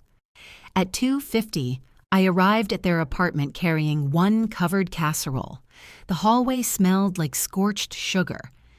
Daniel opened the door wearing an apron that said, Mr. Good Lookin' is cookin'. I had given it to Arthur as a joke. Daniel must have found it in one of his boxes. Don't, he said when he saw me looking. It suits you. The turkey's late. Turkeys usually are. Inside, every flat surface held food, dishes, or someone's coat. The artificial olive tree had been moved behind the television. 2 folding tables extended from the dining area into the living room, covered with tablecloths of slightly different whites. Ruth was trimming burned edges from rolls with a cheese grater. This is intentional, she said. Peter sat on the sofa holding a bag of ice in his lap. Marcus was in the kitchen stirring macaroni. Paige washed salad greens in a colander. Linda stood beside the stove wearing clean white linen and offering advice. The gravy needs color, she said. The gravy needs to exist first, Corinne replied. She had flour on her cheek and a dish towel over one shoulder. Her hair was clipped on top of her head. She looked furious, exhausted, and more alive than she had at the wedding. I set the casserole on the counter. What can I do? I asked. Corinne pointed toward a stack of plates. Put those on the table? Sure. Linda turned. Helen, thank goodness. Maybe you can take over in here. Corinne opened the oven and a cloud of steam rolled out. No, she said. Linda blinked. No, this isn't Helen's house. The room went still for half a second. Then Corinne shoved the oven door closed with her hip and looked at me. Plates, she said. I picked up the stack. There were 12 adults and 11 matching chairs. Daniel brought his desk chair from the spare room and gave it to Peter, then sat on a folding stool at the corner of the table. My place was between Ruth and Paige, close enough to the kitchen that I could have stood every time someone needed something. I didn't. The turkey was 40 minutes late. The rolls were dry, the gravy was pale, and Marcus's macaroni had enough breadcrumbs to qualify as masonry. Everyone ate anyway. When Daniel discovered there was no serving spoon for the sweet potatoes, he stood to find one himself. Linda watched him open 3 drawers. At Helen's, she said, everything is always where it belongs. Daniel looked toward me. I took a drink of water. Corinne handed him a wooden spoon. Then it's a good thing we aren't at Helen's. Daniel sat down again. He served Corinne first, then passed the bowl to me. His face was tired and unreadable. At the far end of the table, Peter raised his bourbon. To new traditions, he said. Several glasses lifted. I raised mine too, though I could not yet tell whether we were celebrating a beginning or the end of something none of us had known how to name. Peter drank his bourbon and said, "This tradition has potential." Ruth elbowed him. "You were assigned ice. I brought ice. You also brought that." The ice felt lonely. Conversation resumed in uneven pockets. Paige asked Corinne about the wedding photographs. Marcus defended the breadcrumbs on his macaroni as structural texture. Linda described a resort in Arizona where she thought Thanksgiving ought to be held the following year, though she had never been there and was offended when Peter asked whether this was a threat. The turkey was slightly dry at the edges and perfect near the middle. Corinne kept watching people chew as if their faces were medical instruments. "It's good," I told her. "Really?" "Yes." "You don't have to say that. I know." She looked at me for an extra second, then cut another piece for herself. Daniel passed food, refilled glasses, and got up whenever anyone needed salt, napkins, or a clean fork. By the time he sat down, someone would ask for something else. His food cooled on his plate. I knew exactly how it felt. When Linda asked whether there was more gravy, I pointed to the pitcher beside Marcus. "Could you pass it down?" I asked him. He did. The task traveled 6 feet without requiring me to stand. It should not have felt revolutionary. After dinner, everyone carried plates toward the kitchen, creating a traffic jam between the folding tables. Ruth began scraping dishes. Paige wrapped salad. Marcus stood over his macaroni with a storage container, insisting the topping would soften overnight. Linda put on her coat. "Mom," Corinne said, "could you dry?" Linda paused with one arm in a sleeve. "Dry what?" "Dishes." I thought everyone was helping. "You're everyone." I brought cranberry relish. The bowl sat in the middle of the table, almost untouched. It was pink and contained something that looked like shredded coconut. Corinne held out a dish towel. Linda looked at it as though she had been handed a summons. "I have a long drive. You live 12 minutes away. Holiday traffic. Mom." The room quieted. Linda pulled her arm from the coat and accepted the towel. "All right," she said, "but I don't know where anything goes." "Neither does Daniel," Corinne said. "You'll be fine." Daniel glanced at me from the sink. I kept my face neutral, though Ruth was biting the inside of her cheek. We formed an assembly line. Daniel washed the pans. Corinne loaded the dishwasher with a system she revised every 3 minutes. Linda dried, slowly and badly. I packed the sweet potatoes into the container I had brought them in, wiped my casserole dish, and put it in my bag. When I finished, Corinne was trying to fit the roasting pan into the sink at an angle that threatened both the faucet and her marriage. "Leave that to soak," I said. "It's your pan." "I know. I don't want you thinking we expect you to clean it. Then don't ask me to. I wasn't going to." "Good." We looked at each other. "I'll bring it back," she said, "whenever." The others left in stages. Paige kissed Corinne's cheek and thanked her. Marcus forgot his serving spoon, remembered it, then forgot his scarf. Peter carried the bag of melted ice to the wrong car. Ruth hugged me on the sidewalk and whispered, "She made Linda dry." I saw. I may have imagined it during difficult times, but I never thought I'd live to witness it. "Drive safely. You staying?" "I'm getting my coat." Daniel looks like he swallowed a battery. He's tired. He's your son. Tired is when they say the interesting things. I waited until their car pulled away, then went back inside. Linda stood in the entryway buttoning her coat. She looked at me. "I hope you're satisfied," she said. "With dinner? With all of this?" Corinne came out of the kitchen. "Mom, don't." Linda ignored her. "You made your point." Corinne worked herself sick. Daniel barely ate, and everyone spent the afternoon squeezed into this shoebox. "It's a 2-bedroom apartment," Daniel said. which is excellent for 2 people. Then maybe next year you can host, Corinne said. Linda's eyes flashed. I would if I had the room. You have a dining table for 6. We had folding tables. That looked ridiculous. Corinne took a step toward her. Go home, excuse me. Thank you for coming. Thank you for the relish. Go home. Linda looked at Daniel, perhaps expecting him to intervene. He moved a stack of plates from one counter to another. She turned to me. This is what you wanted. No, I said. I wanted not to host. There's no difference. There is to the person doing the hosting. She left without saying goodbye. Corinne locked the door behind her and leaned her forehead against it. I'm going to put the relish directly in the trash, she said. It might damage the plumbing, Daniel replied. Corinne laughed into the door. The sound had a ragged edge. I picked up my coat from the sofa. Thank you for dinner. Wait, Daniel said. His tone stopped me. Corinne straightened. Daniel. No. We need to talk. We don't need to do it tonight. When? Then? Not after hosting 12 people. That's the first time you've hosted 12 people. Mom's done it for years. Corinne stared at him. I'm aware. That's not what I meant. It sounded like a review. He rubbed both hands over his face. I'm tired. So am I said. Everyone's tired, Corinne said. Excellent, we found common ground. I put on my coat.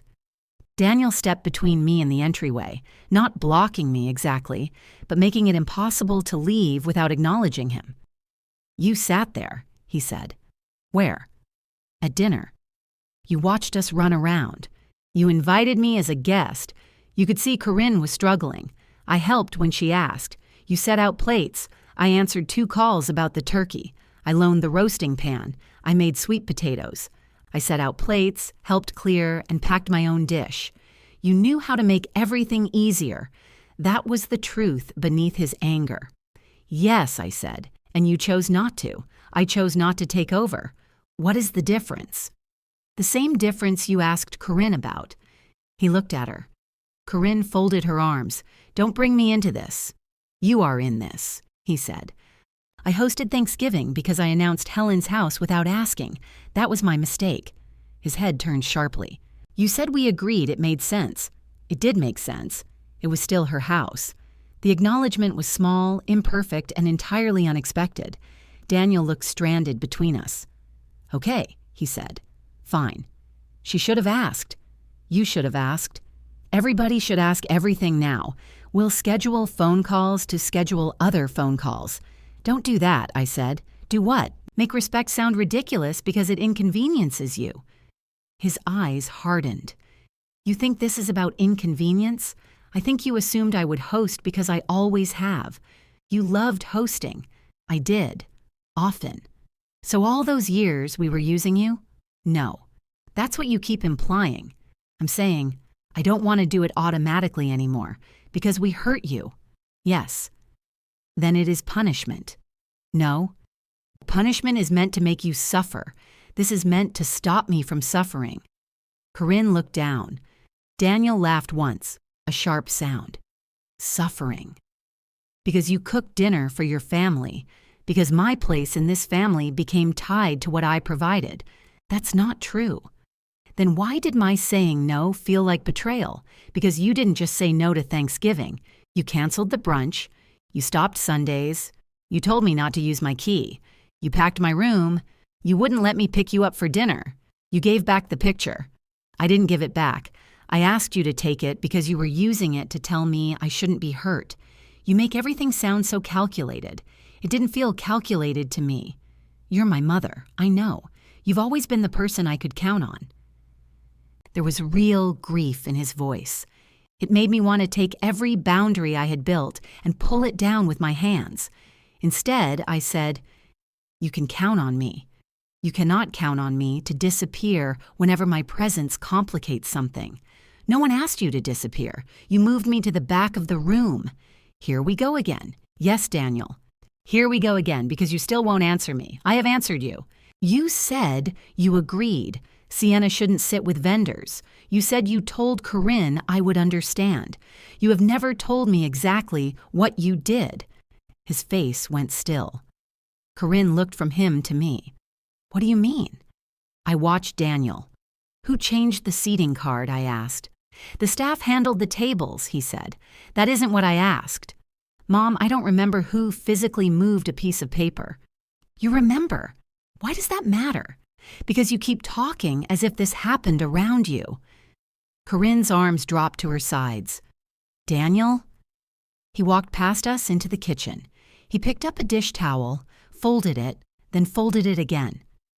"It was our wedding day," he said. "There were 40 things happening at once."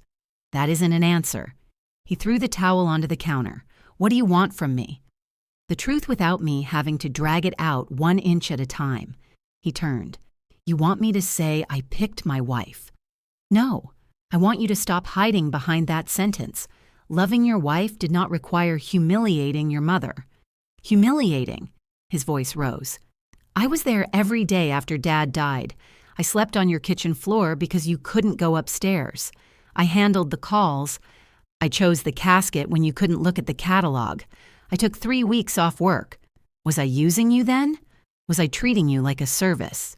"No, because lately, every good thing we ever did for each other feels like evidence you're entering against me." The room blurred. I had not forgotten those weeks. I remembered Daniel on the floor with his back against the cabinets, still wearing the suit from the funeral home. I remembered him cutting my food because I could not make my hands stop shaking. I remembered resenting him once, terribly and unfairly, for having his father's living face. "You were a good son," I said. "Were? You are. That's why this hurts." He looked away. Corinne sat on the arm of the sofa. She appeared suddenly exhausted. "I pushed for Thanksgiving at your house," she said to me, "because I thought if you agreed, things would be normal again." Daniel closed his eyes. "I know that now," I said. "I thought you'd want normal. I want honest. And what if honest is that none of us knows how to do this? Then we stop pretending a turkey will do it for us." She gave a tired, unwilling smile. Daniel did not. He stood beside the counter with Arthur's apron tied around his waist, looking both 36 and 6 years old. "I don't know how to be your son if everything I do is wrong," he said. I picked up my casserole dish. "Start by telling the truth about the thing that was." He said nothing. I left before silence could become another answer I accepted for him. The casserole dish rattled on the passenger seat all the way home. At every turn, it slid against the buckle and made a small, accusing knock. I finally pulled into an empty pharmacy lot and wedged my coat around it. My phone showed 3 missed calls from Ruth and 1 message from Daniel. "Did you get home?" I wrote, "Yes." He responded with a thumbs up. It was the same symbol Corinne had sent when I volunteered the sweet potatoes. Useful, pleasant, and capable of ending almost any human exchange. At home, I put the casserole dish in the sink and stood looking at it. A ridge of orange potato had hardened beneath the rim. Normally, I would have filled it with hot water immediately. Instead, I left it there and went to the blue room. Arthur's postcard hung slightly crooked. I straightened it, sat in the armchair, and listened to the house settle. The furnace came on. A pipe ticked inside the wall. Somewhere down the block, people were laughing on a porch. Ruth called again. "I'm home," I said. "I know," Daniel told me. "He told you?" I called him. "Why?" "Because he looked like he'd been struck by his own personality." "Ruth?" "What happened after we left?" "Too much." She waited. I told her most of it, though not Daniel's question about whether he had been a good son. That felt private in a way the chair no longer did. When I finished, Ruth said, "He's not wrong about after Arthur. I know. He was wonderful." "I know. And that doesn't mean he gets to hurt you now. I know that too." "Well, you sound impossible to help." "I'm sorry. Don't apologize. It ruins my momentum." I leaned my head against the chair. "Maybe I'm making everything count backward," I said. "Maybe I'm taking one terrible decision and using it to rewrite every good thing." "Are you?" "I don't know." Did you tell him the good things were false? No. Then no. You told him one terrible decision was terrible. He's the one holding up his entire life as a character reference. That sounds like something Peter does in arguments. Peter once presented 31 years of faithful marriage as evidence that he couldn't have left wet towels on the floor. Did it work? No. The towels were still wet. The day after Thanksgiving, Corinne returned the roasting pan. It was cleaner than when I had lent it to her. She had polished the handles. I used baking soda, she said from my porch, and a tutorial made by a woman who seemed personally angry at grease. You didn't have to polish it. I needed something to do. I stepped aside. Coffee? She looked surprised. Is it already made? No. I'm expanding my range. While the coffee brewed, Corinne walked to the doorway of the blue room. This was Daniel's room? Yes, it's very blue. Thank you. I didn't mean I did. She went inside and examined the framed postcard. He told me about the toilet pens. There were 3. One flushed when you clicked it. Daniel says Arthur mailed one to his boss without a note. He did. She touched the back of the armchair, then looked around the room again. It's nice. Daniel thinks it's an eviction. Daniel thinks any change he didn't approve is a developing situation. The comment was affectionate and exhausted at once. We took our coffee to the kitchen. Corinne sat in the chair Daniel usually chose, then seemed to notice and moved to the other side. You don't have to move, I said. I know. That made both of us quiet. She turned her mug by the handle. We fought after you left. I'm sorry. No, you're not. I'm sorry you fought. I'm not sorry I asked the question. That's fair. I waited. She glanced toward the back door. I asked Daniel to fix the seating. I know. No, I mean that morning. I saw where Sienna was assigned, and I told him I wanted her at the family table. And you knew the place belonged to me. Yes. It was the first time she had said it without softening the edges. I told myself you wouldn't care where you sat, she continued. I told myself you knew everyone and Sienna didn't. I told myself you were secure enough not to need the symbolism. Daniel said almost the same thing. I know. I gave him the words. The coffee tasted bitter, though I had made it weak. What did he tell you he would do? I asked. He said he'd handle it. Did he tell you how? Not then. I looked at her. Corinne's eyes held mine. I'm not going to tell you for him. Good. I almost did. I'm glad you didn't. He thinks the physical part shouldn't matter. It matters because he won't say it. That's what I told him. A small, mean part of me enjoyed knowing she had taken my side in their argument. I disliked that part, but did not pretend it wasn't there. Corinne wrapped her fingers around her mug. I was wrong about Thanksgiving, she said. I wanted your house because I thought it would force us back into the shape we had before. If you cooked and everyone came and the table looked the same, then maybe the wedding would become one bad moment. And did hosting change your mind? It made me realize how much work you do. That wasn't the question. No. She drew a breath. It didn't make the wedding smaller. Thank you. I'm not saying I understand all of this. I didn't ask you to. And I still think walking out of the restaurant was cruel. I can live with that. Her mouth curved slightly. I'm starting to believe you can. She drank her coffee. I'm sorry I announced your house in the group, she said. That was entitled. The words sat there without decoration. I accept that apology. She looked almost disappointed. That's it? That's what accepting sounds like. I thought there would be a speech. I'm trying something new. She smiled, then looked down. I don't know what to do about Daniel. Neither do I. He thinks you want him to choose you over me. I want him to tell me what he did. I know. Don't carry messages between us. I'm not. You came here the day after you fought with him. I also returned your pan, which you polished as a cry for help. She laughed despite herself. When she left, she hugged me. It was brief and awkward, but neither of us pretended it had happened accidentally. December arrived quietly. Daniel sent me a photograph of the first snow on the apartment balcony. The artificial olive tree was visible through the glass, lights glowing behind him. I replied that it should be brought indoors before it froze. He wrote, "It's plastic." I answered, "That tree has feelings. Ask your wife." He sent nothing after that. For Christmas, Ruth volunteered her house before anyone could assign mine. Peter repaired the oven door with an actual hinge, ending the wooden spoon era. Corinne and Daniel planned to spend Christmas morning with Linda and come to Ruth's for dinner. I told myself I was glad. Linda was Corinne's mother, difficult or not. Marriage rearranged holidays. It did not require permission from the mother of the groom. Still, I bought Daniel's stocking candy at the grocery store before remembering he would not wake in my house. I ate 2 pieces in the parking lot. Christmas dinner was less chaotic than Thanksgiving and more careful. Ruth put place cards on the table because she enjoyed danger. Mine was beside Peter. Daniel sat across from me, with Corinne beside him. My name was written in blue ink. I looked at Ruth. "Festive," she said. "You're subtle, I've been told." Dinner passed without disaster. Linda was not there, which improved both the food and the air pressure. Corinne asked me to pass the potatoes. Daniel told Peter about a project at work.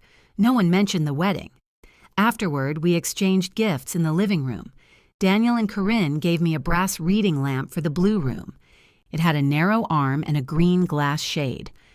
"We thought it might work beside the chair," Corinne said. "It's beautiful."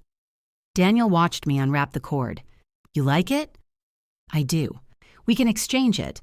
I don't want to. The shade also comes in white. I like the green." "You're sure?" "Daniel, I'm keeping the lamp." "Okay." I had given them a set of heavy mixing bowls because Corinne had prepared the Thanksgiving meal in 3 cereal bowls and a plastic container marked salad. She laughed when she opened them.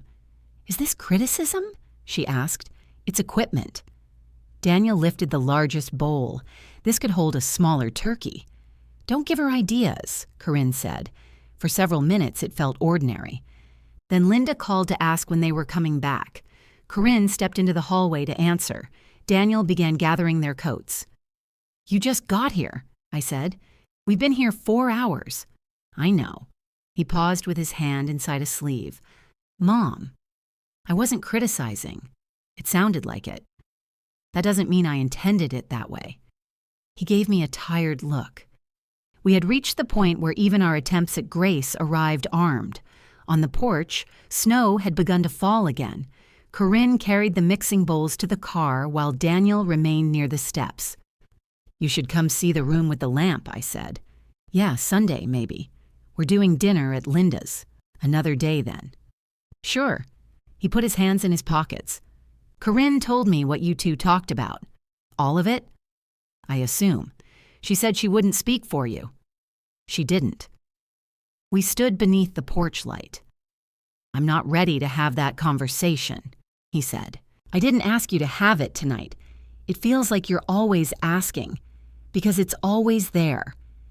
He looked toward the car. Corinne was brushing snow from the windshield with her glove.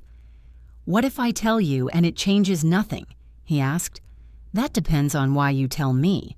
What does that mean? If you say it to end the consequences, you'll resent me when they don't vanish. So you admit there are consequences. There are always consequences. That sounds like punishment again." "No, it sounds like time." He turned away. "Daniel." He stopped. "I love you." His shoulders lowered, but he did not turn back. "Love you too," he said.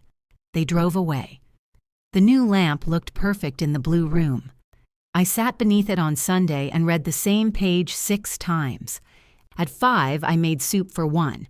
At 6, I almost called Daniel. At 7, I decided not to make restraint into another test he did not know he was taking. I sent him a message. "I don't need a perfect apology. I need honesty. My door is open, but please call first." He did not answer that night. He did not answer Monday. On Wednesday, he sent a photograph of Arthur's apron hanging from a hook in his kitchen. Found a place for this, too. I typed 3 different responses and deleted them all. The following Sunday, shortly after 9, someone rang my doorbell. When I looked through the front window, Daniel was standing on the porch. His hands were empty. I waited for him to reach for his phone. He didn't. When I opened the door, he said, "I know. I was supposed to call."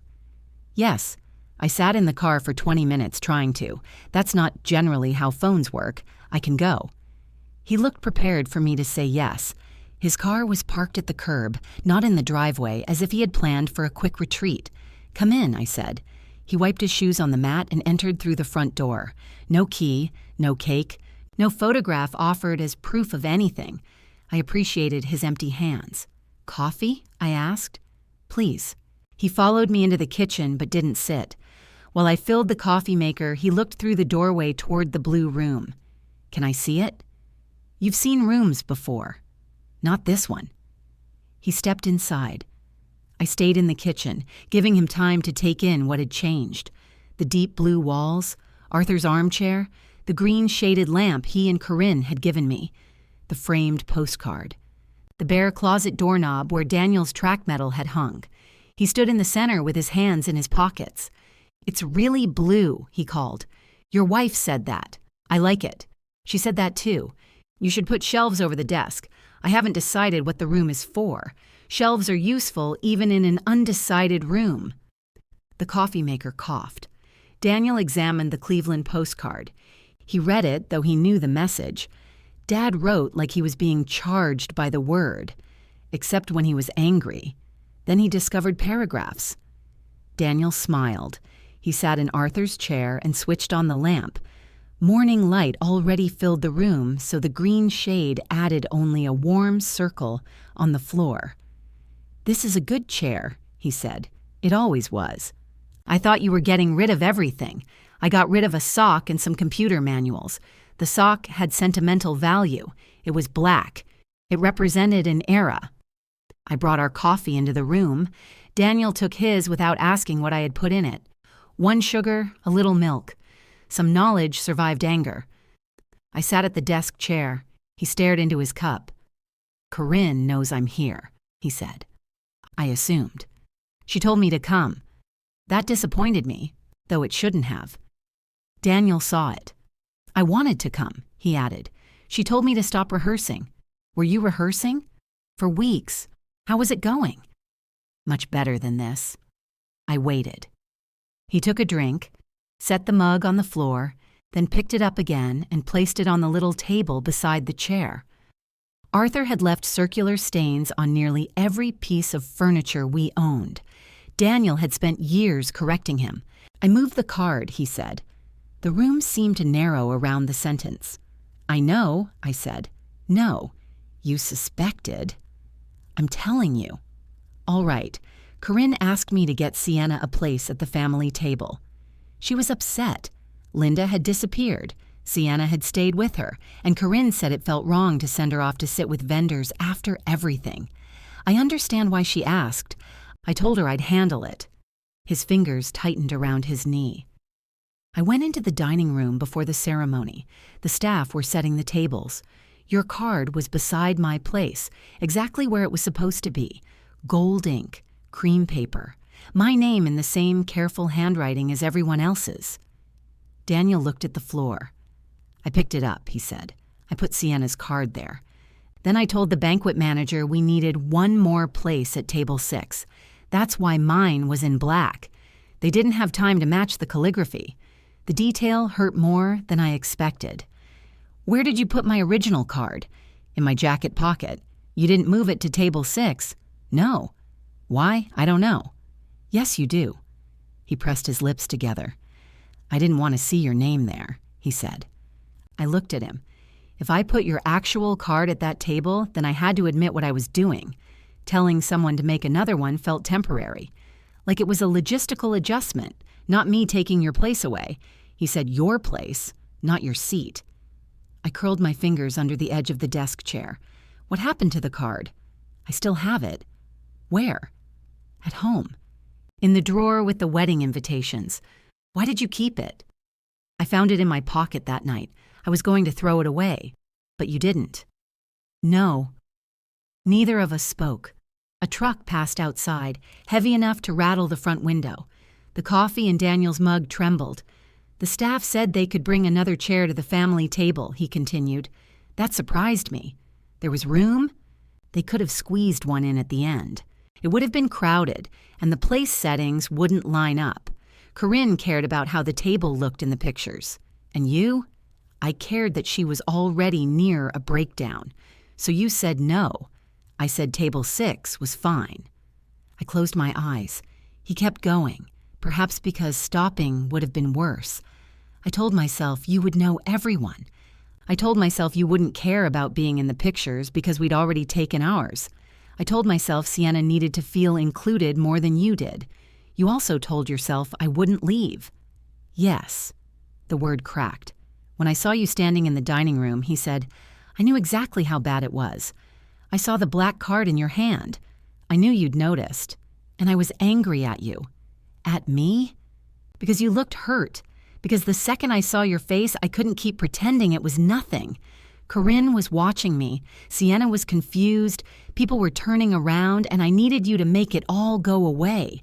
So you told me not to make a scene. Yes. You stopped Sienna from moving. Yes. Why? Because if she moved, Corinne would know I hadn't solved it. She'd feel guilty, then she'd be angry, and the wedding breakfast would become about the seating. I thought if you sat down, we could get through it. You thought I would carry it quietly. I knew you would. He looked up. That's the part I'm most ashamed of. My throat tightened. I wanted to tell him it was all right because he was crying now. I wanted to move from the desk chair to Arthur's chair and take his head against my shoulder. Every habit in me rose at once. I stayed where I was. Did Corinne know there was room for another chair? I asked. Not until Thanksgiving. That was your argument? Part of it. She was angry? She said I made her look crueler than she was. She knew it was my place. She did. She owns that.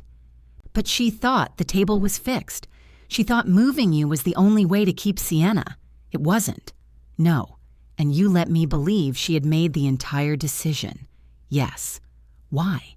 Because being angry at both of us was worse than being angry at her. The honesty was ugly. That was how I knew it was finally honesty. Daniel leaned forward, elbows on his knees. I told people you had a migraine because I was embarrassed, he said. Not for you. For me. Ruth asked where you were, and I couldn't say my mother left because I gave away her place. Then the next morning you asked me to host. He nodded. I thought if you did the brunch, it meant we were okay. Corinne thought the same thing about Thanksgiving. We apparently have one idea between us. Despite myself, I smiled. Daniel didn't. I was furious when you canceled, he said. Not because of the $600. I mean, I wasn't thrilled about that, but I was furious because you wouldn't help me pretend. That sounds right. And then every time you changed something, I thought you were taking love away. The key. Sundays. My room. I wasn't. I know that now. Or I'm trying to. He rubbed his wedding ring with his thumb. After Dad died, it was you and me for a long time. Even when I moved out, I still felt like I had one foot here. Then I married Corinne, and I wanted her to know she came first. Linda kept making comments about men who never leave their mothers. Corinne didn't, but I could tell she worried I would avoid conflict with you. So you created one. I'm talented. I let out a breath that almost became a laugh. Daniel looked toward Arthur's postcard. I turned the wedding into a test you didn't know you were taking, he said. I thought choosing Corinne meant making you accept something. And when you didn't accept it, I blamed you for putting me in the middle. I never wanted the middle. I know. I don't want to be first in your marriage. I know. I want to matter even when it's inconvenient. He nodded. That's what I came to say, he said. You mattered. I knew you mattered. I moved you anyway because I thought your love was the safest thing in the room to damage. I looked down at my hands. Arthur had once backed into our mailbox and spent 2 days insisting the post was already leaning. He finally came into the kitchen, set the broken red flag on the table, and said, I knew it was there. I hid it anyway. It had not been an elegant apology. It had been enough because he stopped arguing with the dent. What are you asking me for? I said. Nothing. That can't be true. I want things to go back. Of course I do. I want to come through the back door and complain about work while you cook too much food. I want you to hang the picture. I want Sundays. His voice shook.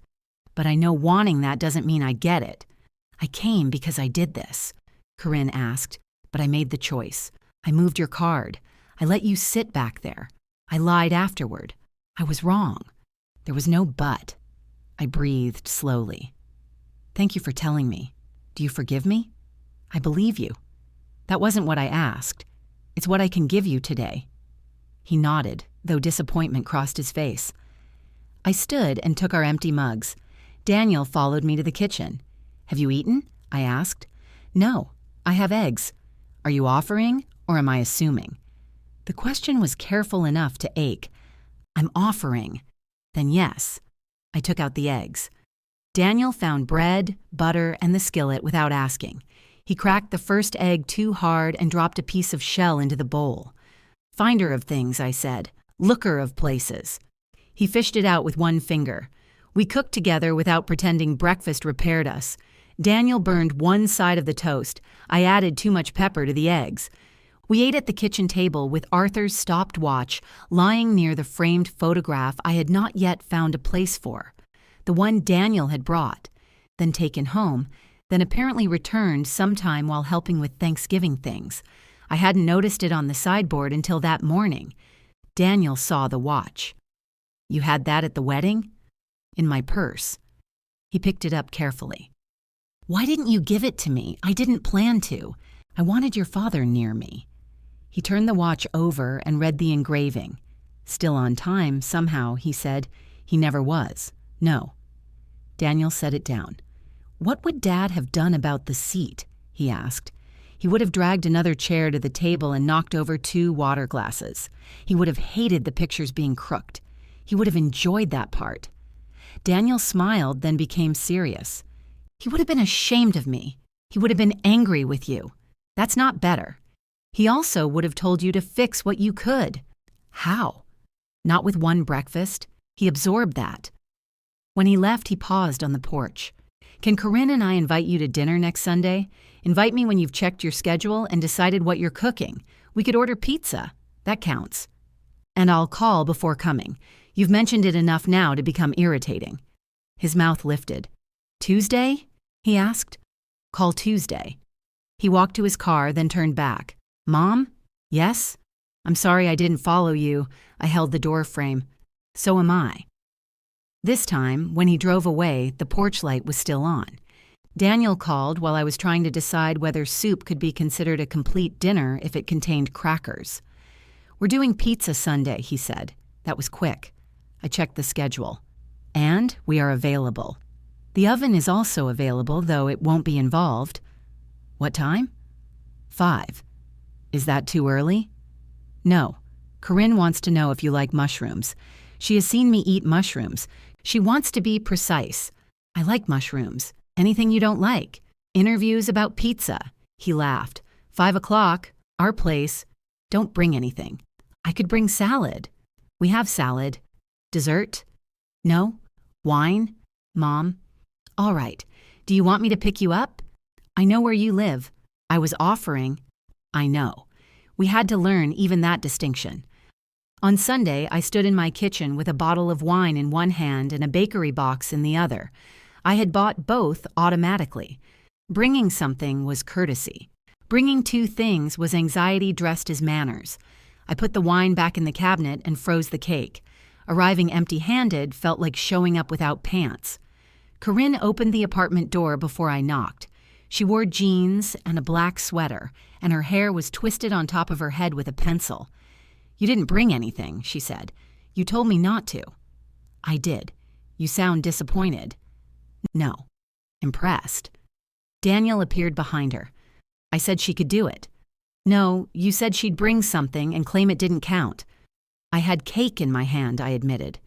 Corinne stepped aside. Recovery is a process. The green shaded lamp had a twin on their side table. Daniel had apparently ordered one for himself after seeing it in my room. The artificial olive tree now stood beside the television again, though the dead string of lights remained wrapped around it. Dinner consisted of pizza, salad from a bag, and 3 people attempting not to turn every sentence into an examination. The restaurant had ignored the request for mushrooms on only half. Corinne picked them from her slices and placed them on Daniel's plate. "You asked if I liked mushrooms," I said. "I was gathering data." "For whom?" "History." Daniel handed me another slice.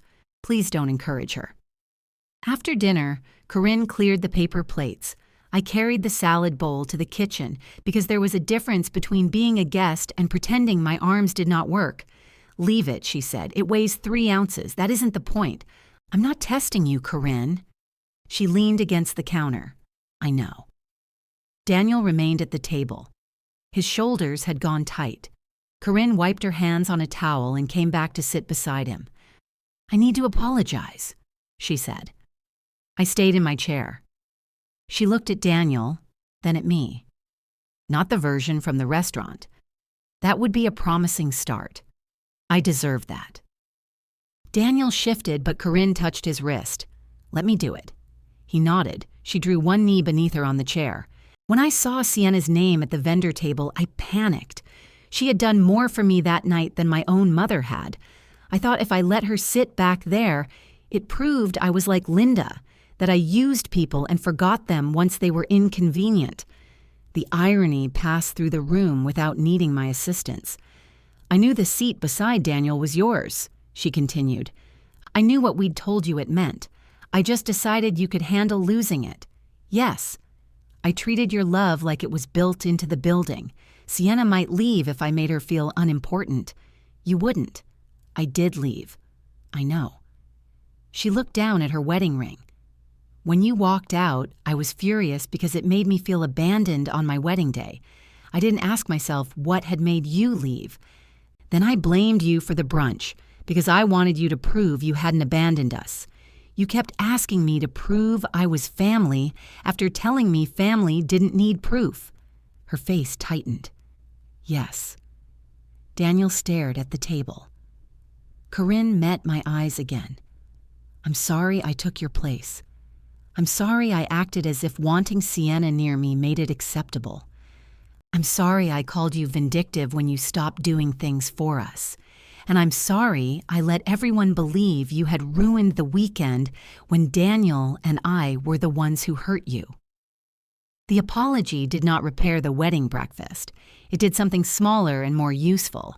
It stopped arguing with what had happened. "Thank you," I said. She waited, just as Daniel had. "I'm not sure what happens next," I added. "I know, I don't want you to stop being friends with Sienna. I haven't." "Good." She's still angry at me.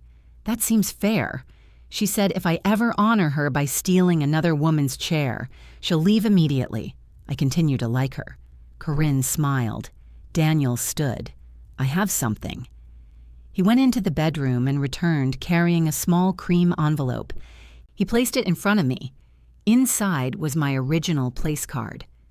Helen Mercer curved across the thick paper in gold ink. A tiny pressed leaf decorated one corner. The card was unmarked except for a crease through my last name. "I folded it in my pocket," Daniel said. I ran my thumb over the crease. "Why are you giving it to me? It's yours. It was always mine." "I know." I put it back in the envelope and slipped it into my purse. Daniel's shoulders lowered. We did not hug. We ate the cake Corinne had hidden in the refrigerator after telling me dessert was unnecessary. It was chocolate, not lemon. No one mentioned symbolism. Linda called while we were finishing. Corinne looked at the screen and silenced it. "You can answer," I said. "I know." The words no longer sounded like a challenge. Our next dinner was at my house. Daniel offered to cook chili. He arrived with 3 grocery bags and no chili powder. Corinne called this an obstacle with branding implications. They went back to the store together while I sat at my own kitchen table and did not begin the meal for them. When they returned, Daniel tried to brown 4 pounds of meat in one small skillet. I handed him a larger pan only after he asked. Dinner was an hour late. It was also very good. The following week, we met at a diner. The week after that, no one was free, and instead of interpreting the cancellation as a verdict on our relationship, we chose another date. Progress was irritatingly ordinary. Daniel called before coming over. Sometimes he called from the driveway, which remained barely acceptable. Corinne asked before volunteering my house. I practiced answering requests without first deciding which answer would prove I was loving. No was still difficult. Yes became easier once it was allowed to be no. One Sunday, Daniel asked if he could use my garage to refinish a small table. I said yes. He arrived with drop cloths, cleaned up after himself, and took the table home the same day. I was so moved by the empty garage that I nearly called Ruth. Corinne began visiting without Daniel, though always after sending a message. Sometimes she brought coffee. Once she brought Sienna, who returned the hairpins I had somehow carried from the hotel room in a pocket of my purse. "I'm pretty sure these are yours," I told her. "They're not," Sienna said. "But after this long, they've established residency." She stayed for coffee. We did not discuss the chair beyond her saying, "I should have moved anyway." "I told you not to." "I know." I was afraid of making it worse. So was everyone. Corinne looked into her mug. Sienna nudged her with one elbow. Some people had more reason than others. Corinne accepted that without defending herself. The original place card remained in my kitchen drawer beside Arthur's watch. I did not frame it or throw it away. On difficult days, I opened the drawer and looked at the gold letters. On better days, I forgot it was there. In early spring, Corinne hosted lunch for Ruth, Peter, Linda, Daniel, and me. The apartment had not grown, but everyone fit. The artificial olive tree had acquired new lights. Peter brought ice and no bourbon because Ruth had threatened to search him. Corinne made chicken, rice, and a salad that did not require emergency consultation. She served everything herself, then sat down before the food became cold. Linda examined the table. "This is nice," she said. "I'm glad Helen finally ended her strike." My fork stopped. Daniel set down his glass. "It wasn't a strike," he said. Linda waved one hand. "Whatever we're calling it now, we're calling it me hurting Mom and refusing to admit it." The room went quiet. Linda looked at Corinne. "I thought the seating was your decision." "It was both of ours," Corinne said. "I physically moved Mom's place card," Daniel continued. "There was room for another chair. I chose not to add it, and then I blamed her for being upset." Linda's expression sharpened. "Why are we dragging this up again? Because you just blamed her." I made one comment. "You've made more than one." She looked at me. "Did you ask him to do this?" "No." "Then why humiliate himself in front of everyone?" Daniel's face changed. The old version of him would have softened his answer. He would have made a joke, moved the conversation, or asked me with his eyes to say it didn't matter. "This is family," he said. "I don't need my pride protected, right?" The words landed without volume. Corinne reached for his hand beneath the table. Linda looked from one of them to the other. "I think this entire family has become exhausting." Peter lifted his water. "On that, we agree." Ruth kicked him under the table. Linda ate the rest of lunch in brittle silence. Afterward, I found Daniel on the balcony beside the artificial tree. Traffic moved below us, tires hissing on wet pavement. "You didn't have to do that," I said. "Yes, I did. Not in front of everyone. It wasn't everyone. It was 6 people and a tree. You know what I mean." He leaned against the railing. "I let the migraine story spread in front of people. I let Corinne take all the blame in front of people. I let you look unreasonable in front of people. Why should the correction be private? Because Linda won't let it go. Neither did I." I stood beside him. "You were right," he said. "The hard part isn't telling the truth to you. It's letting other people be uncomfortable after I tell it. That's often the expensive part." He glanced at me. "Are we okay?" "Today, generally, we're getting better. Very inspiring. I'm not a greeting card." He smiled. By the time summer returned, the blue room had shelves over the desk. Daniel installed them after asking what height I wanted. I used one for books and left the other nearly empty. Not every space had to be filled simply because it existed. The wedding photograph hung beside Arthur's postcard. Some days, it still angered me. More often, I saw what I had seen when it was taken, my son looking at me with love. The later ugliness did not make that moment false. The beautiful moment did not excuse what followed. Both could occupy the same wall. A week before their first anniversary, Corinne called. "We're having breakfast Saturday," she said. "At the inn." "No." "Here." "How many people?" "3." I looked at the calendar above my desk. "Why 3?" "Because Daniel and I would like you to come." I did not answer immediately. "It's not a redo," she said. "No flowers, no speeches, no assigned seating. That sounds poorly organized. I knew you'd object." "What are you making?" "Daniel claims pancakes. That isn't an answer. It's the answer we currently have." I smiled. "What should I bring?" "Nothing." "I can do that now. So you'll come?" "Yes." After we hung up, I opened the kitchen drawer. Arthur's watch lay beside the cream envelope. I touched neither one. This breakfast did not need evidence from the last. It would have to mean whatever the 3 of us made of it when we sat down. Saturday morning, I nearly made muffins. The blueberries were already on the counter before I remembered I had been told to bring nothing. I stood there holding the flour canister, arguing with a request no one was present to enforce. Then I put everything away. I left the house carrying only my purse. No flowers, no wine, no emergency syrup in case Daniel had misunderstood what pancakes required. It was the lightest I had ever packed for a family meal.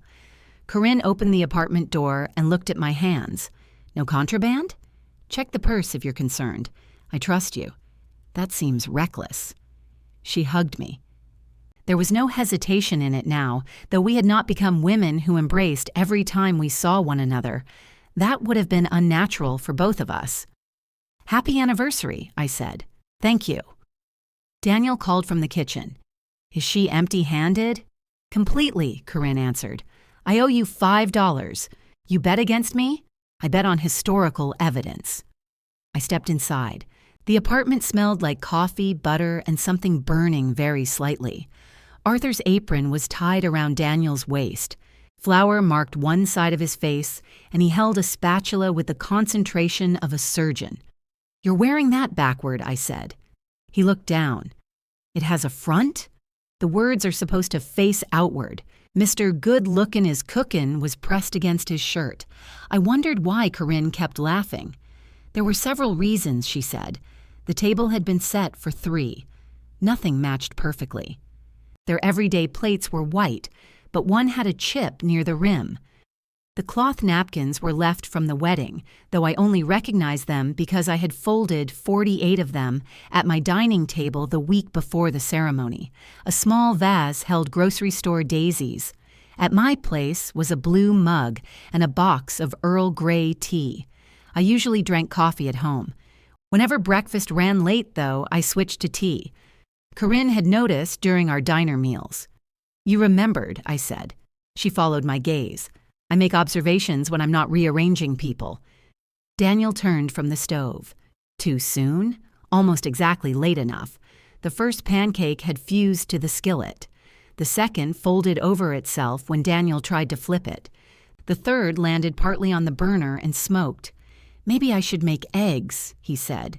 "You promised pancakes," Corinne replied. I was younger then. It was Thursday. I took a seat at the table. That was more difficult than leaving the blueberries at home. I knew how to fix his batter. It was too thin, and he had added oil to a nonstick skillet already slick with butter. I could have corrected both problems in less than a minute. I poured hot water over my tea bag. Daniel looked at me over his shoulder. "You're being very quiet. I'm enjoying the show." "You know what's wrong?" "Yes." "Are you going to tell me? Are you asking?" He closed his eyes. "Yes, Mom. Please tell me why my pancakes look like medical waste. Your batter needs flour, and the pan is too hot. Thank you." I remained seated while he added flour. Corinne lowered the burner. Together, they produced a pancake that was round enough to be recognized. Daniel held it up with the spatula. "This one's yours." "Why?" "You contributed technical support." He placed it on my plate. The edge was darker than the center, and a small tail of batter made it look like a speech bubble. I spread butter over it. "It's good," I said after the first bite. "Really?" "Yes." "You don't have to say that." "I know." Corinne laughed. "You two have become exhausting in exactly the same way." We ate slowly. Daniel improved with each pancake, which gave him an unreasonable amount of confidence. By the final batch, he was flipping them too high and attempting to catch them behind his back. One struck the artificial olive tree. It hung across a plastic branch. Corinne stared at it. "It's part of the day now." No one spoke for half a second. Then I laughed. Not politely, not carefully. The sound came out of me so suddenly that tea went down the wrong way. I coughed into my napkin while Daniel retrieved the pancake from the tree. "I'm sorry," Corinne said, laughing too. "I didn't plan that. It would be concerning if you had." Daniel dropped the pancake in the trash. "The tree has suffered enough." The joke did not erase the sentence's first use. It took away none of its cruelty. But for the first time, the words belonged to all three of us instead of sitting where Corinne had left them, sharp and untouchable. Daniel poured more hot water into my mug. "Any anniversary plans?" I asked. "We're driving out to the lake," Corinne said. "There's a trail Daniel claims is easy." "It is easy." "You said that about the hike where Marcus had to follow power lines back to a road. Marcus was holding the map upside down. That was you. History is written by people with better orientation. They planned to have dinner at a small restaurant on the way home. No party, no gifts, no formal recreation of the wedding. Sienna had sent flowers that morning. Linda had sent a long message about marriage and compromise, then asked whether they were free for lunch. "We aren't," Corinne said. "Did you tell her?" "Twice." Her phone rang on the counter. Linda appeared on the screen. Corinne looked at it, then at us. 3 times. "You can answer," I said. "I know." She picked up the phone. "Hi, Mom." Linda's voice was loud enough that individual words escaped, though I tried not to listen. "Breakfast. Just us." "No, later." Corinne closed her eyes. "Because this is what we planned. Daniel and I are going out after." Another burst of Linda. "No, Helen isn't spending the day with us. She came for breakfast." Daniel stopped cutting his pancake. Corinne's voice remained calm. "I'm not excluding you. I'm telling you what we're doing." She listened. "I love you too. I'll call tonight." She hung up and turned the phone face down. "Was that terrible?" she asked. "No," I said. "It felt terrible." "That doesn't mean it was." Daniel reached across the table and took her hand.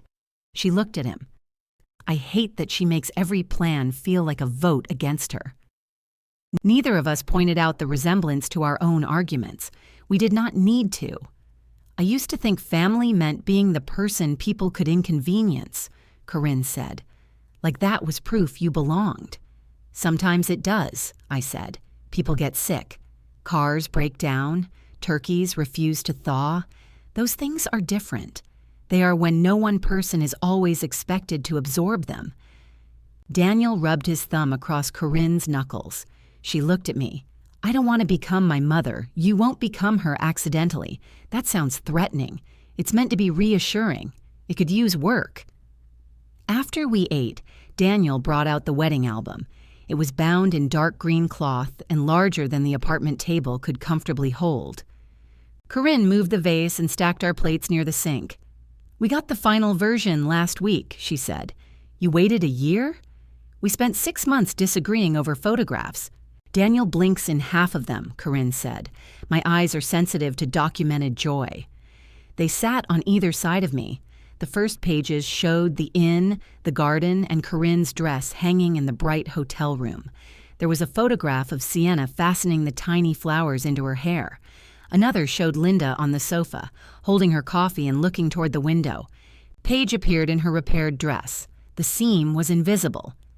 Excellent workmanship, I said. Should we credit you? Only if the photograph includes her left hip. We turned the page. Daniel stood beneath the arbor, waiting for Corinne. His hand was in his jacket pocket, near the place where my gold card had been folded. I felt him notice it too. He did not look away from the photograph. The ceremony filled several pages. Linda applauding above her head, Marcus laughing, the empty chair beside me, Daniel and me beneath the roses, looking at each other. They had given the photograph a full page.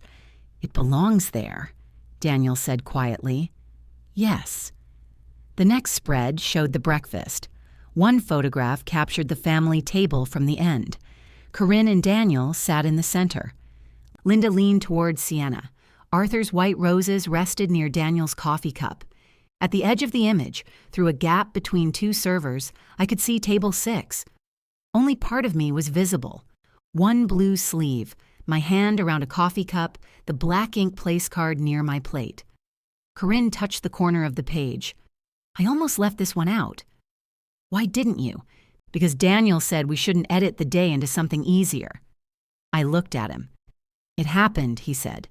"Yes. Do you want us to remove it?" "No." Corinne's hand stayed on the page. "I hate looking at it." "And you should." She nodded. "That doesn't mean you have to look at it every day," I added. "I know." We turned the page. The remaining photographs showed speeches, cake, and guests on the patio. One showed Sienna standing beside my table, her face serious as she apologized. Another caught me walking through the lobby, though only my back was visible. "I didn't know they took that," Daniel said. Neither did I. He stared at the photograph. "You can take it out," I said. "No." "Why?" "Because that happened too." There was no punishment in his answer, only recognition. The final photograph showed Daniel and Corinne alone in the garden after most guests had left. Corinne held her shoes in one hand. Daniel's tie hung loose. They were laughing at something outside the frame. "You look happy," I said. "We were," Corinne replied. The answer mattered. Their joy had been real, even on a day when they hurt me. My pain did not require every other moment to become false. Daniel closed the album. "I have one question," he said. "That sounds dangerous." He looked at me. "Do you forgive us?" Corinne went still. I had expected the question from him eventually. I had not expected it there, between cold pancakes and dirty plates. "Yes," I said. Daniel's eyes changed. Corinne exhaled. "But forgiveness isn't the old arrangement," I continued. "I'm not going back to being the person who can always be moved because she'll still be there afterward." "We know," Corinne said. "I'm not sure you always will." "That's fair." Daniel glanced at the closed album. "When did you forgive me?" "I don't know." "There wasn't a moment?" "There were several." "You telling me the truth?" Corinne apologizing. "Chilly." "The empty garage." "The garage?" "You took the table home." He smiled. "That was all it took?" "No, but it helped." Corinne reached across the album and took my hand. "Thank you." I squeezed her fingers once, then I stood and carried my plate to the sink. "You're a guest," Daniel said. "I'm helping. You don't have to." "I know." That was the difference. We cleaned the kitchen together. Daniel washed the skillet, Corinne dried. I put away the ingredients still scattered across the counter, asking where things belonged instead of deciding for them. The roasting pan I had lent them at Thanksgiving was stored on top of the refrigerator. The heavy mixing bowls sat nested in a lower cabinet. Arthur's apron hung on its hook, now facing forward. When the counter was clear, Daniel walked me outside. At my car, he put his hands in his pockets. "Are you coming tomorrow?" he asked. "What's tomorrow?" "Sunday. You didn't invite me. I'm inviting you now. We can come to your place and cook. What are you making?" "Not pancakes. Promising. 5, 6, and bring the food." He nodded. I opened the car door. "Mom?" "Yes?" "Thanks for coming. Thank you for giving me a place." His face tightened, but he did not apologize again. We had said enough. I drove home beneath a clear summer sky. The blueberries were still on the counter, softening in the heat. I put them in the refrigerator and carried my purse into the blue room. The original place card remained in the kitchen drawer beside Arthur's stopped watch. I left it there. On the wall, the wedding photograph caught the afternoon light, Daniel's arm around me, both of us certain and imperfect beneath the roses. I switched on the green lamp, though the room was already bright. At Daniel and Corinne's table, my blue mug was still standing between theirs. There had been no gold lettering beside it, no promise that I would always occupy the same chair, no performance for anyone watching. They had thought of me before I arrived.